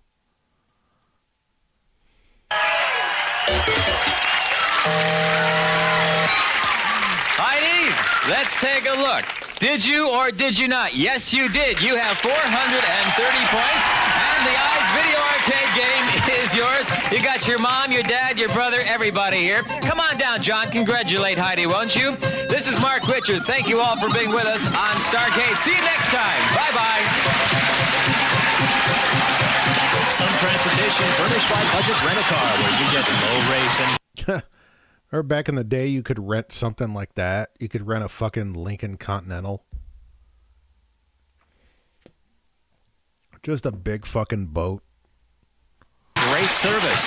Hotel accommodations for Starcade staff furnished by the elegant Grosvenor Gross Venor in Civic Center in San Francisco.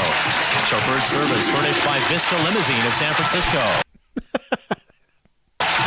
This fucking guy.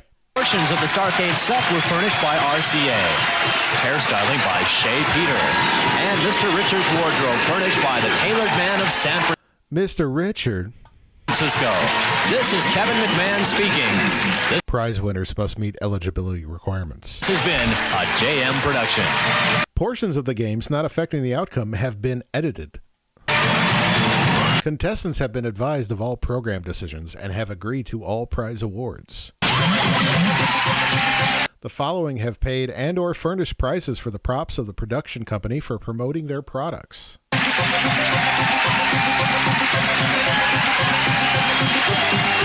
We got Atari, we got Bally, Betson Pacific, Bally Midway, Casio, Century, Coleco, D. Gottlieb Incorporated, or D. Gottlieb and Company, Data East, Destron,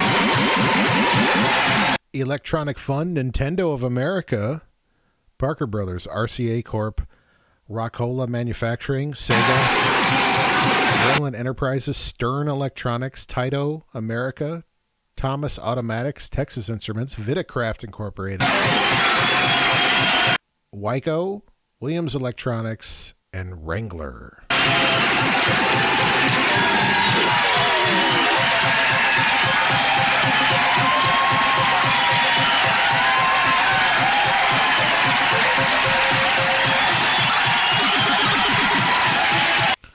Monica, I think, okay, so basically what I've gathered, I think Monica just periodically disables her Facebook page, but she doesn't totally jump off. Like, she just disables it for a while because it's Facebook, and I get it. And then she just reappears randomly when she feels like it. You know, I've told her, I'm like, look, you don't have to do, like, you don't, the only, like, you can just, like, you could just interact with the AOTM group. You don't have to do anything else on Facebook. Just post shit on the group.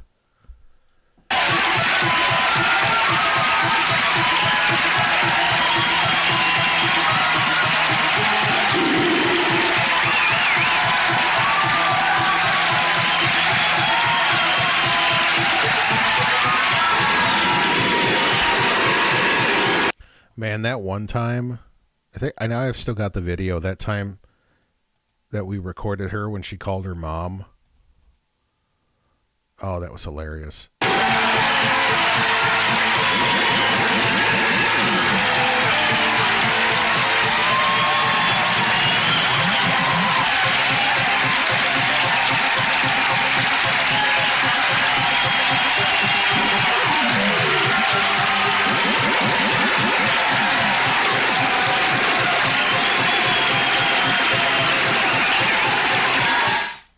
Good Lord.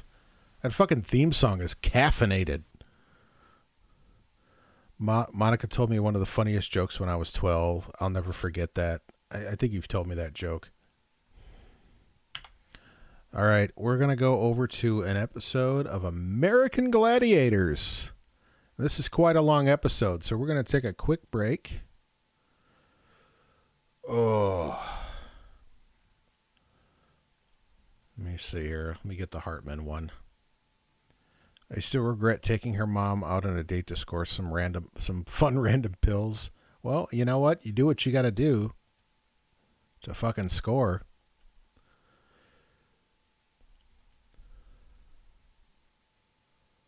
So we will be back in a sec here. Oh, wait. I haven't played some. Yeah, here we go.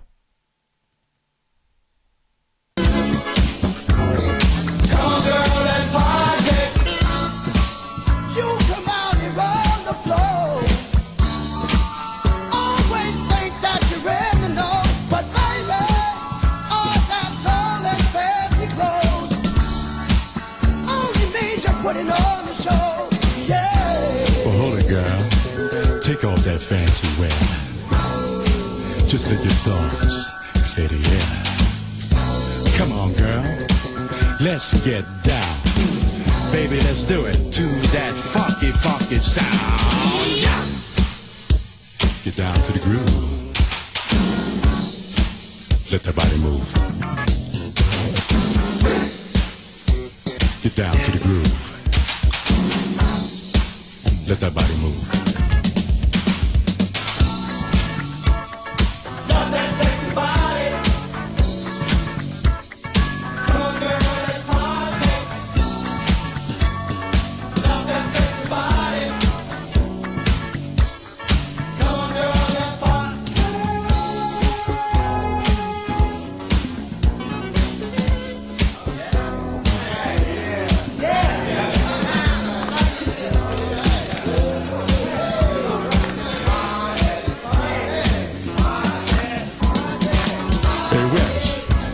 that fine freak over there. Don't laugh at that freak like that, Waz.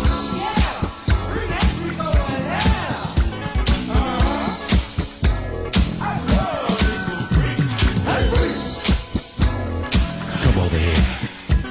Let's get down. That's where you get down, girl. I see why they call you afraid. Oh, yeah, you know how to move that body, don't you? Oh, I love it, girl. Uh-oh, we're coming to the pocket now. Girl, you know what we do in the pocket. In the pocket.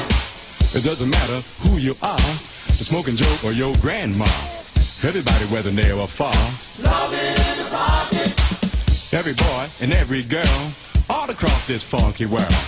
All the nuts and even all the squirrels. Funk in the pocket. All the rich and even poor, the married single or the common law. All the people here know the score. Wanted in the pocket. Even Mary's little lamb, and Moby Dick and the son of Sam. After every good and funky jam, they funk in the pocket.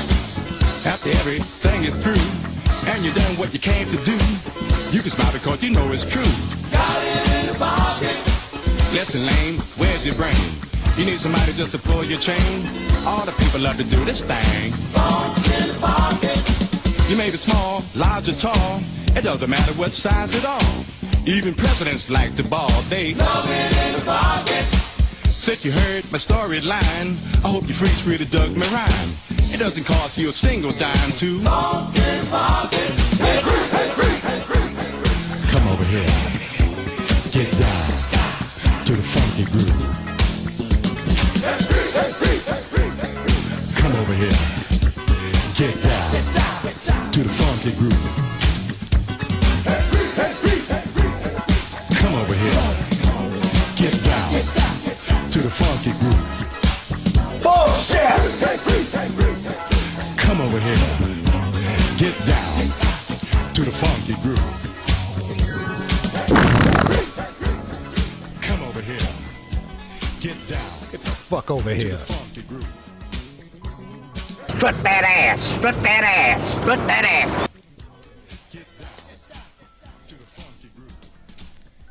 I just would like to say that you have a very large wiener.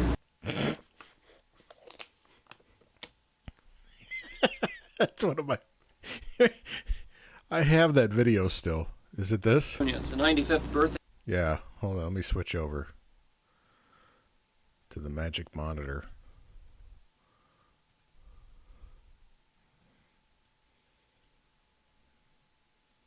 It's the 95th birthday party for Harley Davidson.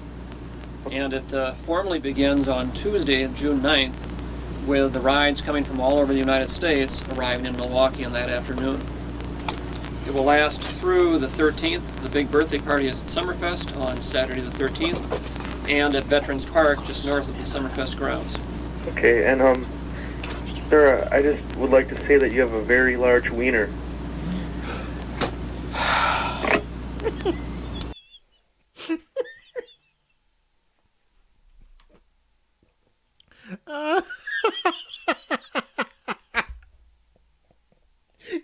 It's that disappointing sigh at the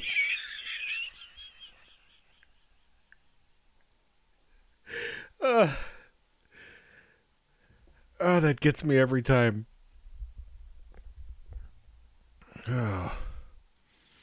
I'm dying over here. I'm dying.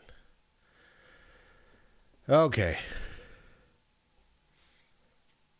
It was just that they were so disappointed. They really thought the guy was asking like a real question and was genuinely interested in anything that was going on. And it was like, nope, it was just a setup. Okay. So we have an episode, season 2, episode 1 of American Gladiators, featuring Malibu. This is like from the American Gladiators YouTube channel. This is the whole reason why I did a screen reverse, because I didn't want to get a copyright strike. From Universal Studios Hollywood. And it still might happen. I don't know.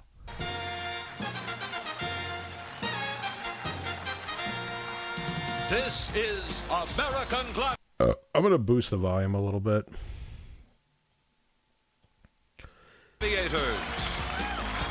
Selected from a nationwide search, 20 men and women have come to Hollywood to challenge our force of American Gladiators for a single honor, to become American Gladiators champion. Now, here are your American Gladiators. I remember watching this shit back in the day, man. It was on Saturday evenings. You know, I was probably like, I don't know, 12, maybe 13 years old. You know, what the fuck was I doing, right? And I was in the basement. We were on the house on Fillmore, right? And we had the old TV in the basement. And I used to just hang out there, you know, watch 227 and then Amen. And then I'd switch over to American Gladiators, right? And then like SNL would eventually come on, and then Showtime at the Apollo. Gladiators, Gemini, Lace, Nitro, Gold, Laser, Blaze, Thunder. I bet if you use like a flanger or something weird, like it would help cover the audio. Ice, Turbo, That's very possible. and Diamond. Diamond. So if I get a warning, I so far I haven't gotten anything. So let's hope we can skirt by here.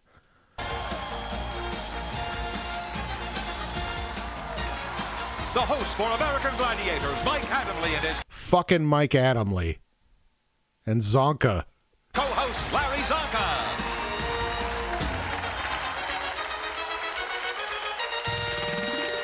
Hi again, everyone. I'm Mike Adamley, and glad you could join us for another edition of the American Gladiators.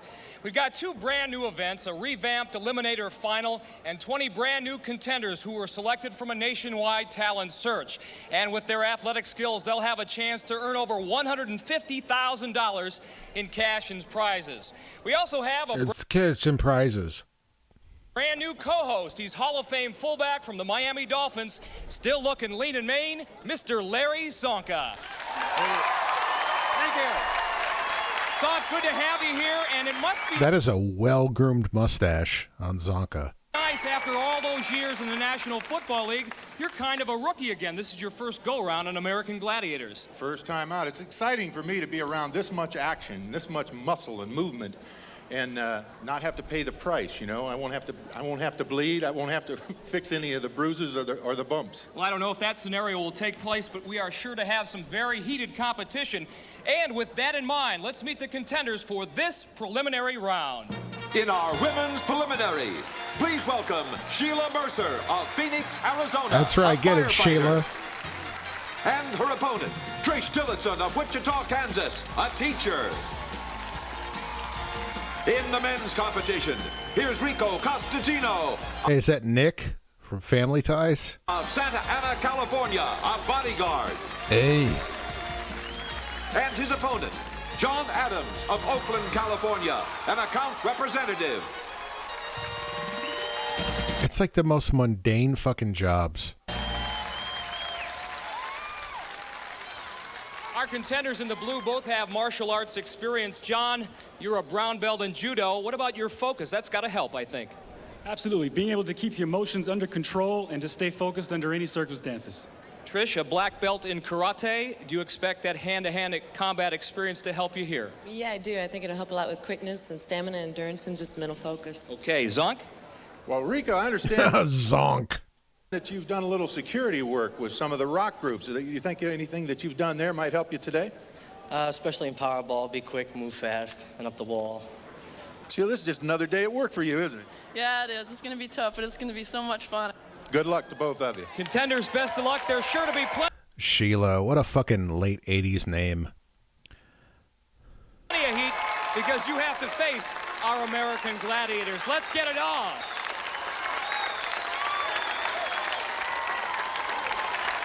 Oh, Sheila. If you haven't seen American Gladiators before, here's how our competition works. Our contenders, 2 men and 2 women, will compete against our American Gladiators in 7 very different events. Now, the contenders who amass the most points in those 7 confrontations automatically advance to the next round and move one step closer towards our championship final.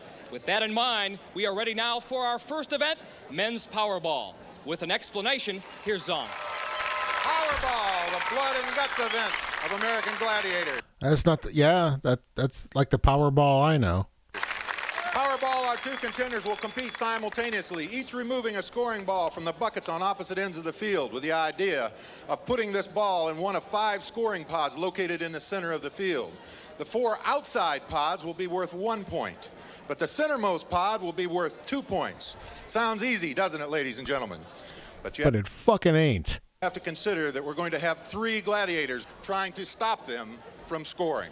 Good luck, everyone. Oh, we got Nitro, Gemini, and Thunder. Let's have at it. Oh, Shayla. And that terrible trio, Nitro, Gemini, and our newest gladiator, Thunder. They'll be going up against Rico Costantino and John Adams. Slow the tune down. You know what? I can't, like, in YouTube, you can slow the pitch, you can slow the tempo down, but you can't slow the pitch down. Rico, of course, the bodyguard, makes his... Rico Constantino, 5'11", 215, 28 years old. He's occupation bodyguard. God, this guy should be a contestant on Studs. home in Santa Ana, California, 5'11", 215. And John Adams, account representative, makes his home over in Oakland, California, 6 foot, 180 pounds. Powerball is brought to you by the Nintendo Entertainment System. Nintendo! Hey. Now you're playing with power. Power. Once again, the contenders have 45 seconds to score Do as it, many do it. goals as they can. The match is on. And John Adams quickly scores against Oh, he's fast. Nitro. Another nice move, almost into the pod, but a little seizure up high. Rico with the nice move around Thunder. Go right, Rico. And John Adams scores in that middle cylinder. That, of course, worth 2 points. Both men extremely quick. Gladiators not quite up to snuff here. They usually are much more adept at stopping the contenders.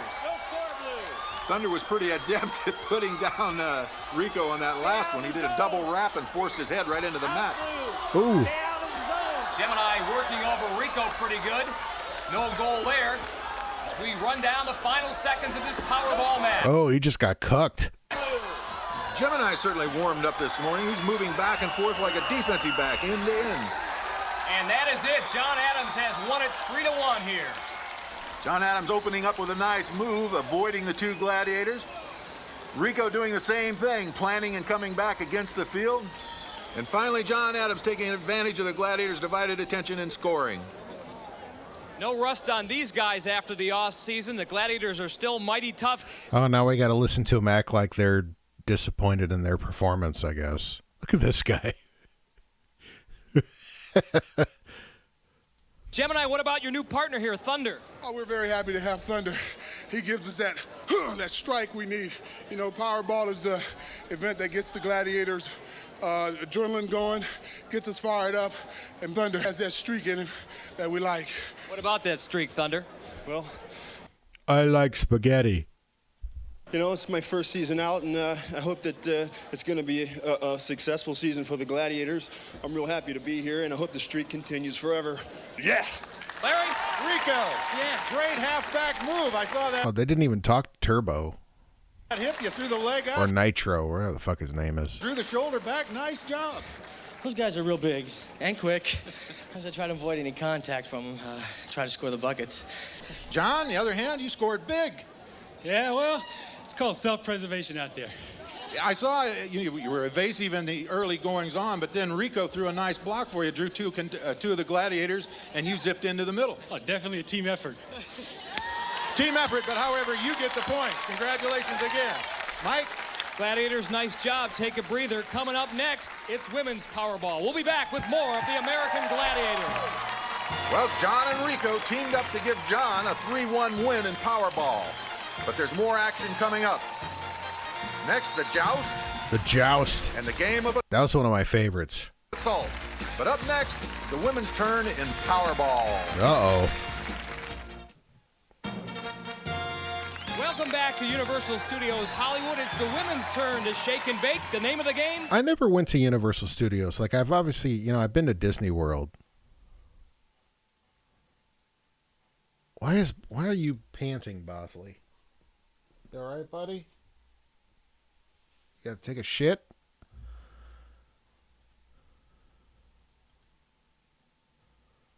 He's like he's like panting. I only have 3 on my Anaconda email. I'm sorry, I was just looking at messages here. Powerball. Ice, Lace, and Gold make up our terrible trio of blondes to take on the Okay, Lace was always like kind of the semi-hot one. contenders in this match. Introducing Trish Tillotson first. 5'8", 145 pounds, and ready to go. Age From 31. Wichita, Kansas, her preliminary round opponent, Sheila Mercer, a firefighter from Phoenix, Arizona. And both women qualified for the American Gladiators in Phoenix. They've become very good friends. Oh. Sheila in the red, Trish in the blue. Sheila scores quickly and scores first. Oh, Sheila. Trish Damn. suffering the consequences of being wrapped up by ice. Looks like Sheila's going to get the same favor. Gold doing a good job on Trish right now. A very physical game of Powerball. These ladies ain't taking no prisoners, man. A lot of hits up high. There's a wraparound and a takedown by Gold.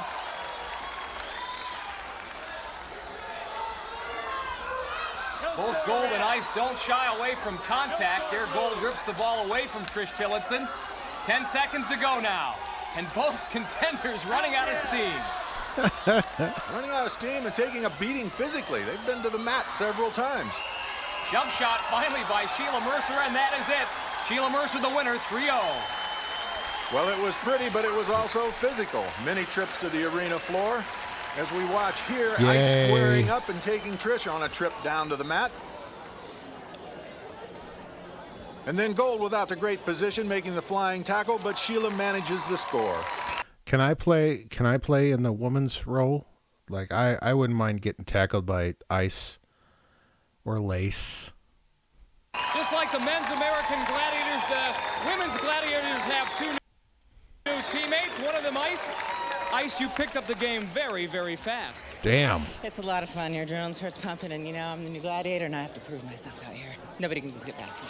Lace, it was quite obvious you Man, look at the abs on that broad. Look at the arms on her. Shit. haven't lost your touch.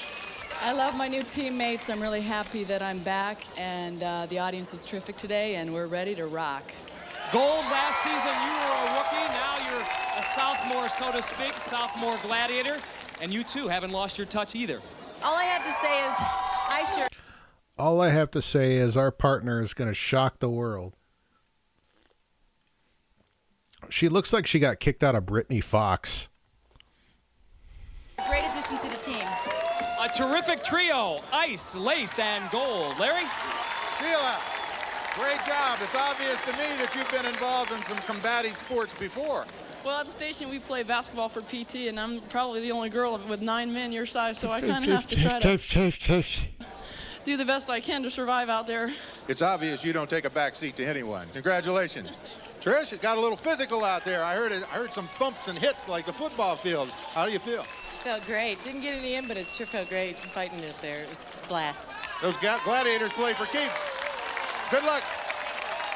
So after one event of the women's competition, Sheila Mercer with a 3-0 lead over Trish Tillotson. In the men's competition after one, John Adams leads Rico Costantino 3-1. And Rico's up next in the joust. Earlier, we asked him why he wanted to compete on the American Gladiators. Here's his answer. Competition. I love competing. It's something that's inside me. It's in my heart. Man against man, to see if you're the best. It's a challenge. Want a gladiator inside me. I do well in challenges. And now the challenge facing Rico is Laser. Laser. Come on, Laser. Fucking lance him, Laser. Ooh. 30 seconds to knock the gladiator off the pedestal. That's the mission of the contender. Rico fending off the early blows of Laser. Doing a great job of it. He's got lasered. Fucking he just got lasered. Going and finally knocks him off. Big victory for Rico Costantino. All right, fucking Rico. All right, Rico. Hey, yo, Rico. That took only 11 seconds, pal. It was a long 11 seconds, I'll tell you that. The amazing thing about that performance, Laser laid you with about 5 different shots right off the bat, nearly knocked you off the pedestal, but you withstood his attack. Low center of gravity. The man hits hard. Good one, too. Was that a payback for what happened to you in Powerball? Yeah. Nicely done. Thank Rico. you. All right, Rico. As we see a shot of Rico's girlfriend in the audience. Next. Oh, look at this guy. He looks like Greg the Hammer Valentine. Look at that fucking mullet and that tank top. Up, John Adams, and he's going to face Laser. Laser out for a little revenge. His pride has been wounded after losing to Rico Costantino. And Laser immediately goes on the attack and scores a hit on John's head. John down on the seat of his pants, almost Oh, off shit. the pedestal. Great job of getting back up. And there he goes, though. John took 2 or 3 solid blows to the head. This man has to have a little bit of a headache. But he gives a nice sportsman salute up to Laser. Great, great competition. Laser, that's a little more like it. You better believe it. I'm on a roll now. I got 1 for 1. I got about 20 more to go. I'll have to see you. He was tough. He was really tough. You did something that's known in the boxing vernacular as finishing the man off. You had John on the seat of his pants, and then That's right, finishing him off. You know what that's like. You know what I'm talking about, Laser. you finished him off. Yeah, that's what I did. It's That's right. I boxed Oof. for 4 years, so kind of gave him the old 1-2. Thanks, Mike. Way to go. Laser. So, Laser goes 1 for 2 in this joust, and as a result, Rico takes 10 points away with his victory. So now, after 2 of... Man, there are so many amazing mullets in the crowd. Can we just... Wait a minute. Laser. So he leaps off there, Laser right? goes 1 for 2 in this joust. And Look at this one right here. Man, imagine being with a lady and you could just share the same hair care products. It's amazing. And as a result, Rico takes 10 points away with his victory. So now, after 2 events, Rico takes the lead over John 11-3. Now it's the women's turn with Sheila leading Trish 3-0. And Sheila will be first up in the joust. She'll be doing battle with Diamond, one of our new gladiators here, and it's an upset anytime the contenders can knock the gladiators off the pedestal. Diamond, a very formidable opponent, but those pugil sticks a little awkward to handle if you haven't used them before. Sheila doing a pretty nice job, however. She took a little punishment early on, but she comes back strong and takes out Diamond with a mighty blow from the pugil stick. Sheila a little intimidated at the beginning, but after a few hits to the head, I think the old gander came up. How about it, Mike? Hey, firefighter, that was impressive stuff. Oh, man, thanks. I felt good. You almost lost your pugil stick several times, but were able to recover, regroup, and knock Diamond to the mat. I almost lost my stick, but I just had to hold on and just try to get a backswing, and luckily it worked, man. Nice to have some added support. Sheila, Sheila, Sheila. Had to help. Nice going, Sheila. Sheila Mercer. Okay, we're going on. We've gone over the 2-hour mark, and we've got quite a bit left in this episode. So I'm thinking, like, should we continue with this? Because I'm not sure if I can make it through the next 30 minutes, or should we finish off with an Apollo amateur night? It's kind of a tradition at this point. But if you're still awake, I think I'm going to go with that either way.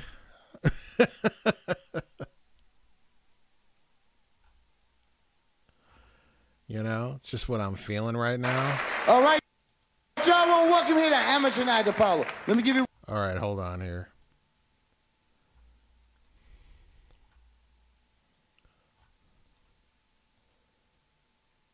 Yeah, Apollo. Yeah, that's the problem. Like when we tried to do the roller derby thing, it was funny for about 5 minutes, and then it was like, but then you look at the episode and you're like, oh, this episode's an hour long, and it's just the same shit over and over again. So, Apollo Amateur Nights. Fuck the Apollo kids. Here we go. Okay.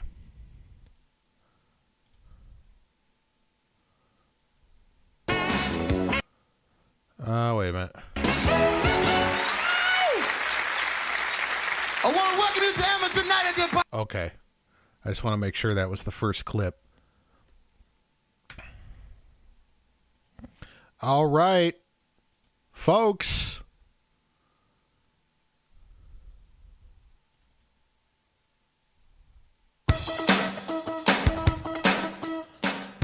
We're going to be ending out tonight's show with the tradition. Showtime at the Apollo.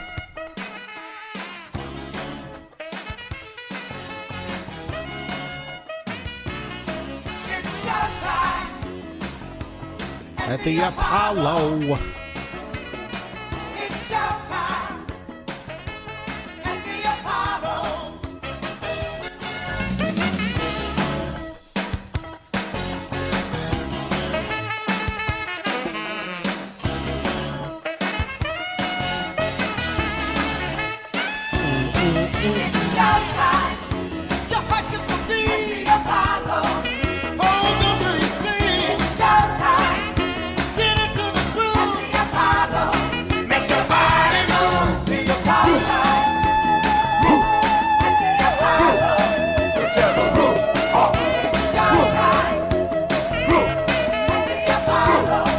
Tear your cock right off. All right, here we go. Showtime at the Apollo, Sinbad, 1989, ladies and gentlemen. Let's get going. I want to welcome you to Amateur Night at the Apollo. This is what it's all about, the grit, the grit, the grit. Check it out. Here's the rules. By the way, this is peak Sinbad right here. This whole get up, the hair, everything. Peak Sinbad. You know what happens.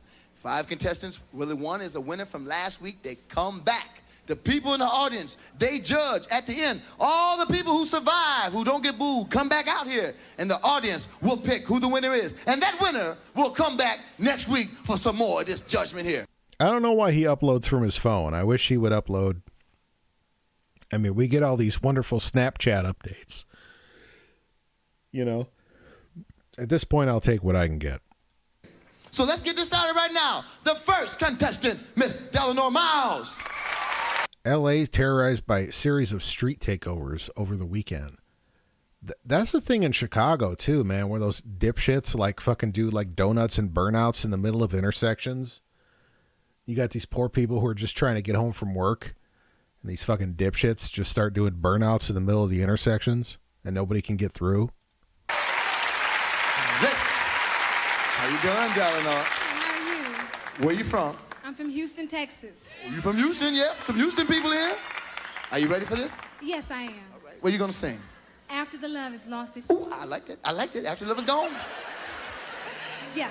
Okay, after love is gone. Okay. All right, girl.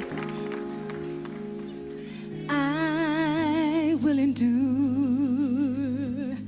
all the time. Hold together in the worst conditions. For at birth we knew it to be one of a kind. And as it grew into this lover's legend, we both made sure Yay. he's a heaven Golf clap. would withstand any test, for this strength made from above, faith and strife.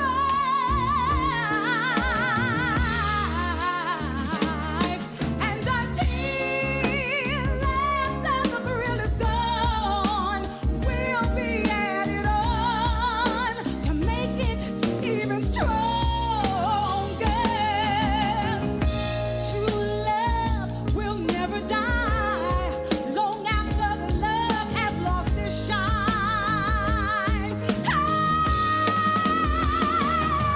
And until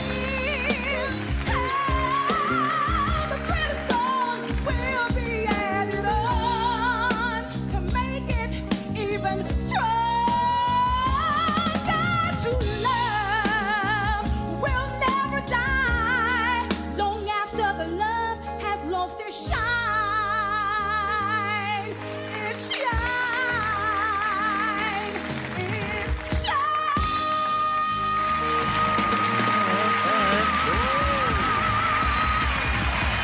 okay, she was good, but like, who cares? You know, like she didn't grab me, but she was good. Yes, we're getting it kicked off. Good job. She survived. Yeah, the band. The band impressed me more. That's the main thing here to follow. She survived. All right. Well then. Our next contestant here is from the Bronx. Send you your email? All right, I'll do Mr. that. Hey, that's right. Mr. Edwin Lugo. Edwin. All right, Edwin. Touch the Lord for luck, brother. You got to touch the Lord. All right, man. What you going to do? I'm singing Mercy, Mercy Me by Marvin Gaye. You taking on Marvin, brother. That's a very formidable task. Yes, it is. Well, do it to him then. Mr. Edwin Lugo. Uh-oh. Whoa, oh, mercy, mercy me. Oh, baby, what they used to be. No, no. Where did all the blue skies go? Poison is the wind that blows. And these, oh, mercy, mercy me. Oh, yeah. I said things ain't what they used to be. No. Radiation underground and in the sky. Poison and number who live nearby are dying, dying. Oh, see, now he's trying to work like dancing. He's trying to work like hip hop dancing into it. He's trying too hard. I said things ain't what they used to be. Everyone stand up and sing. My friends helped me pick my new single. Mercy me, what's it gonna be? Marvin Gaye, he taught us Oh no, he's fucking rapping. Fuck. psychology. Tried to preach and to teach and show us awesome wisdom. Get closer to the Lord. Fuck off. Don't front, not to fight. Most don't beat on one another. Stop raping this land. Stop killing your brother. Take pride in yourself and in the world where you live. Stop taking the one and just think to give. And maybe, just maybe, we'll find our peace. And as a people, mercy, mercy me. The fuck are you doing?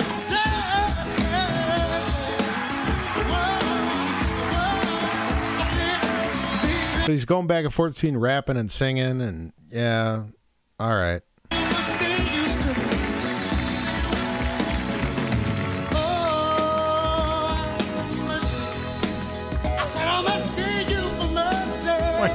Wait, here we go. What? Oh, you slowed it down a little bit? I got to boost the volume on that, though. I'll have to do that in Audacity.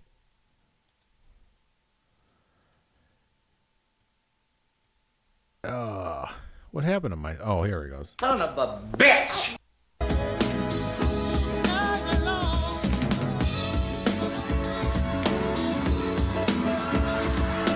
What the fuck is this? Only in 1989 could you pull this... You get away with this shit.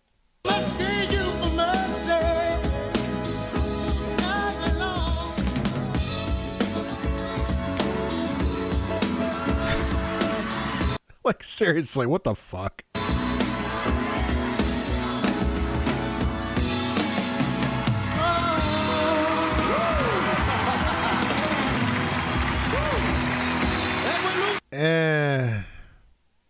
I'm not so easily impressed.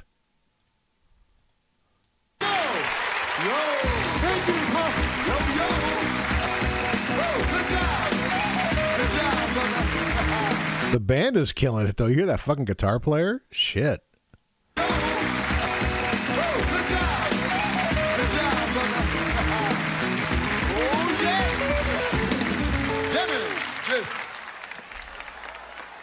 All right, we're going on with this. That was rough. That was rough. Our next contestant, Anika Ellis. Come on out, Anika.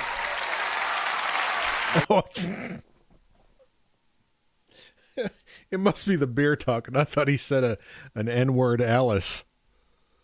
It's Anika. Contestant, Anika Ellis, come on out, Anika. All right. All right, Anika, where you from? I'm from D.C. Where you from, Washington, D.C.? You're going to dance, right? What style of dance you going to do? It's going to be like a classical jazz. Right, classical jazz. All right, Apollo. I'm going to give it up for Anika Ellis. Going to be dancing with some classical jazz. Okay, so she's dancing. All right. Dancing's got a rough on here, man.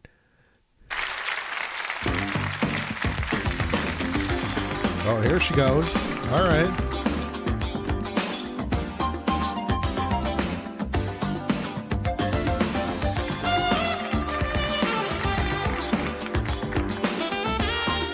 Generic late 80s dance music.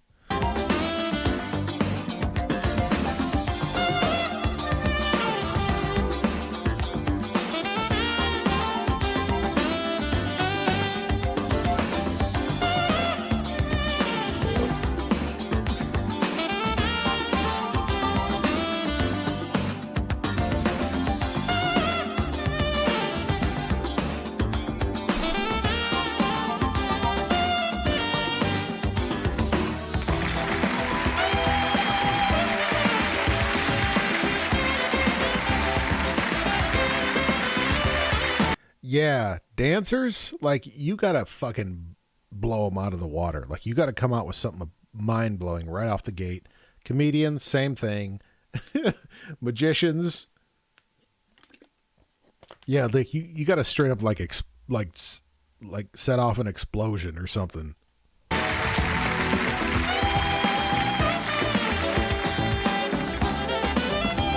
Yeah, like comics, you basically just gotta like whip your dick out in the first like 30 seconds.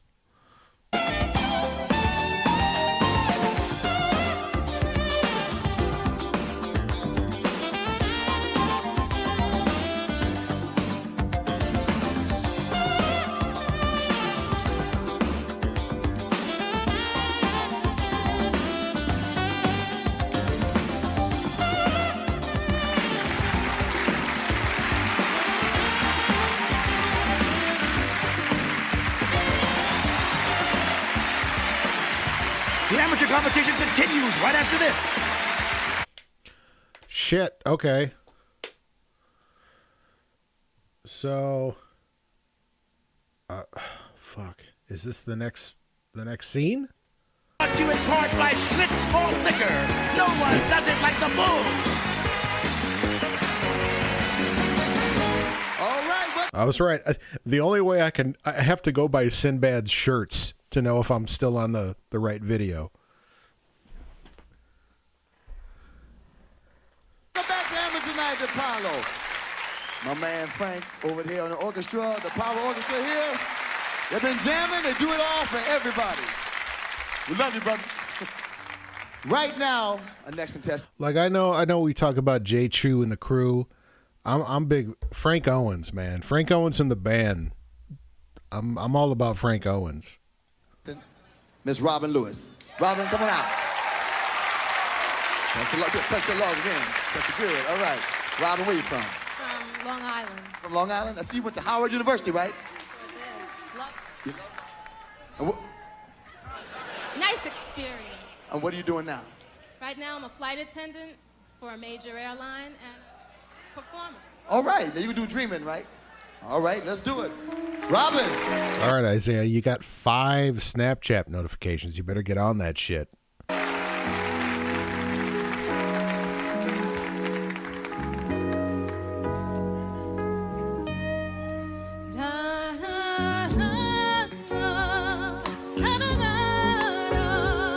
Nope.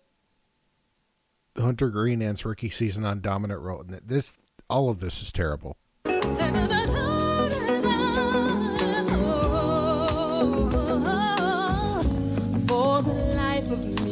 Never thought that it could be the way it stands right now. I mean, she's pretty, but otherwise, who cares? Emotions running high. Every night I wish that I could tell you how I feel. Those words are here in my heart. She's kind of like B- Vanessa Williams.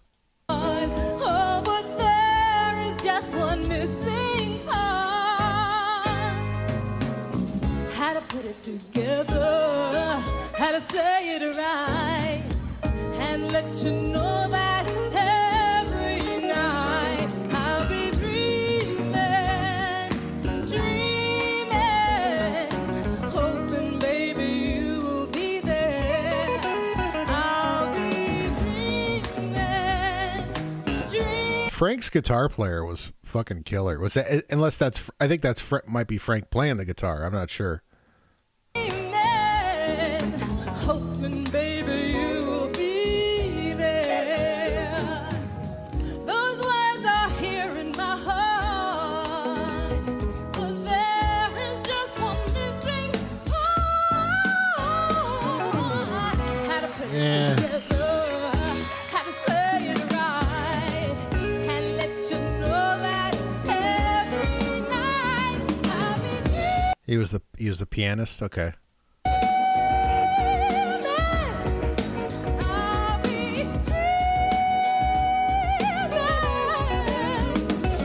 I don't know. I keep on dreaming about you every night. Now I'm living in the middle of a dream with a little bit of fantasy. All right, Robert Lewis. All right. Oh, she's pretty. Good day. Good job, Robert. All right. And our winner from last week, and the week before, and the week before, and the week before, Miss Shawana Kemp. Shawana, come out here. You think the Lord? I remember her. You got more stuff than that. You know, I feel like your old buddies. This is your fifth show you going after? Yes, this is my 5th show. And what you gonna sing this time? Because you threw me off last time. Make your own songs up. Through the Fire. Through the Fire. Okay. All right, Miss Shawana Kemp, Through the Fire.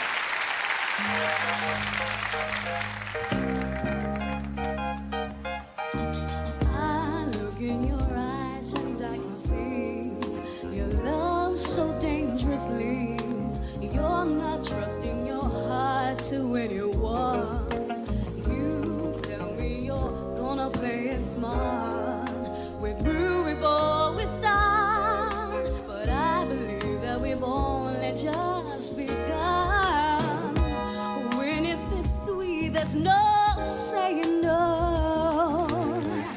I want you so I'm ready to go. Through the fire, through the limit to the wall. For a chance to be with you, I'd rather risk it all. Through the fire, through whatever come what may. For a chance of loving you, I'd take it all the way. Right down to the wire, even through the fire. Yeah, she's kind of. But when it's this sweet, there's no saying no. I think she might have bit off more than she could chew. Band's killing it though. I want you so I'm ready to go. Through the fire, through whatever come what may. For the chance to love you, I take it all away. Ooh, that was rough, man. Yeah, you better come proper with if you're doing Shaka. Ugh.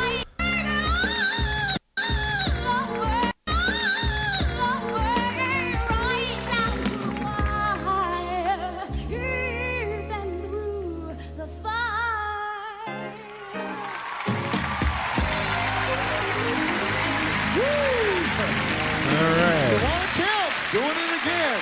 All right. Let's bring them all back out here. It's time to vote. Time to vote. Everybody, come on out here now. Get out here. Hey, all right. Let's come on out here. And where's my girl, Kiki Shepard? I wasn't super impressed with anyone, to be honest with you. Whoa, whoa, Kiki. See, now I don't like what she did with her hair. I'm a bigger fan of longer hair Kiki. I don't like the shortcut. She's got the Anita Baker going on there. All right. Will it be Delano Miles? Will it be Edwin Lugo? Yeah, I think this guy's going to win because he kind of stood out. I didn't care. I didn't think it was good, but he stood out. Will it be Anika Ellis? Will it be Robin Lewis? Nope. Or will it be Shawana Kemp? A new winner, Mr. Edwin Lugo. Congratulations, Edwin. Why do I suspect this dude didn't make it past, like, another one? Thank you, everybody, for being here. Shawana, you won 4 times. Edwin, brother.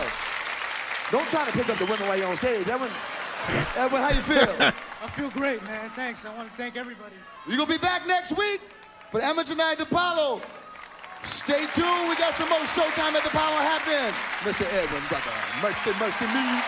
Woo! Stay tuned. All right, folks. No, we're not doing another one. All right, folks. Time to end the show with something I haven't done in a while. It's morning. All right, I want to thank Larry Zonka. I want to thank, I'm not going to thank Mike Adamley. Fuck that guy. I want to thank Sinbad. I want to thank Kiki Shepard. I want to thank Mark Summers. I want to thank that Richard Ramirez, Stephen King, butt baby guy. I want to thank Heidi. I want to thank Sinistar.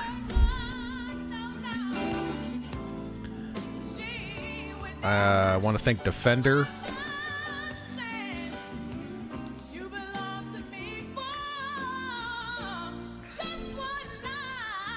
Just want to thank Double Dare in general. So what did we do? We watched we did Double Dare, Starcade.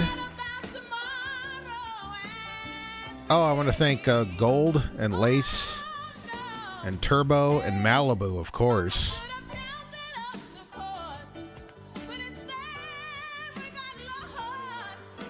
I want to thank Bosley. He's passed out, which I will soon be. Until next time, folks, this was fun. Wait, let me see if I might have to fart.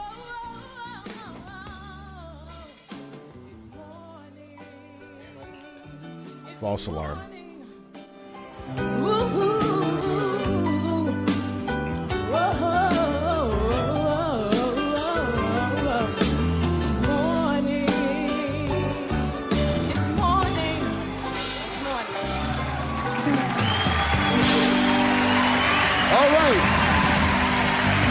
We're going to bring back all our contestants now.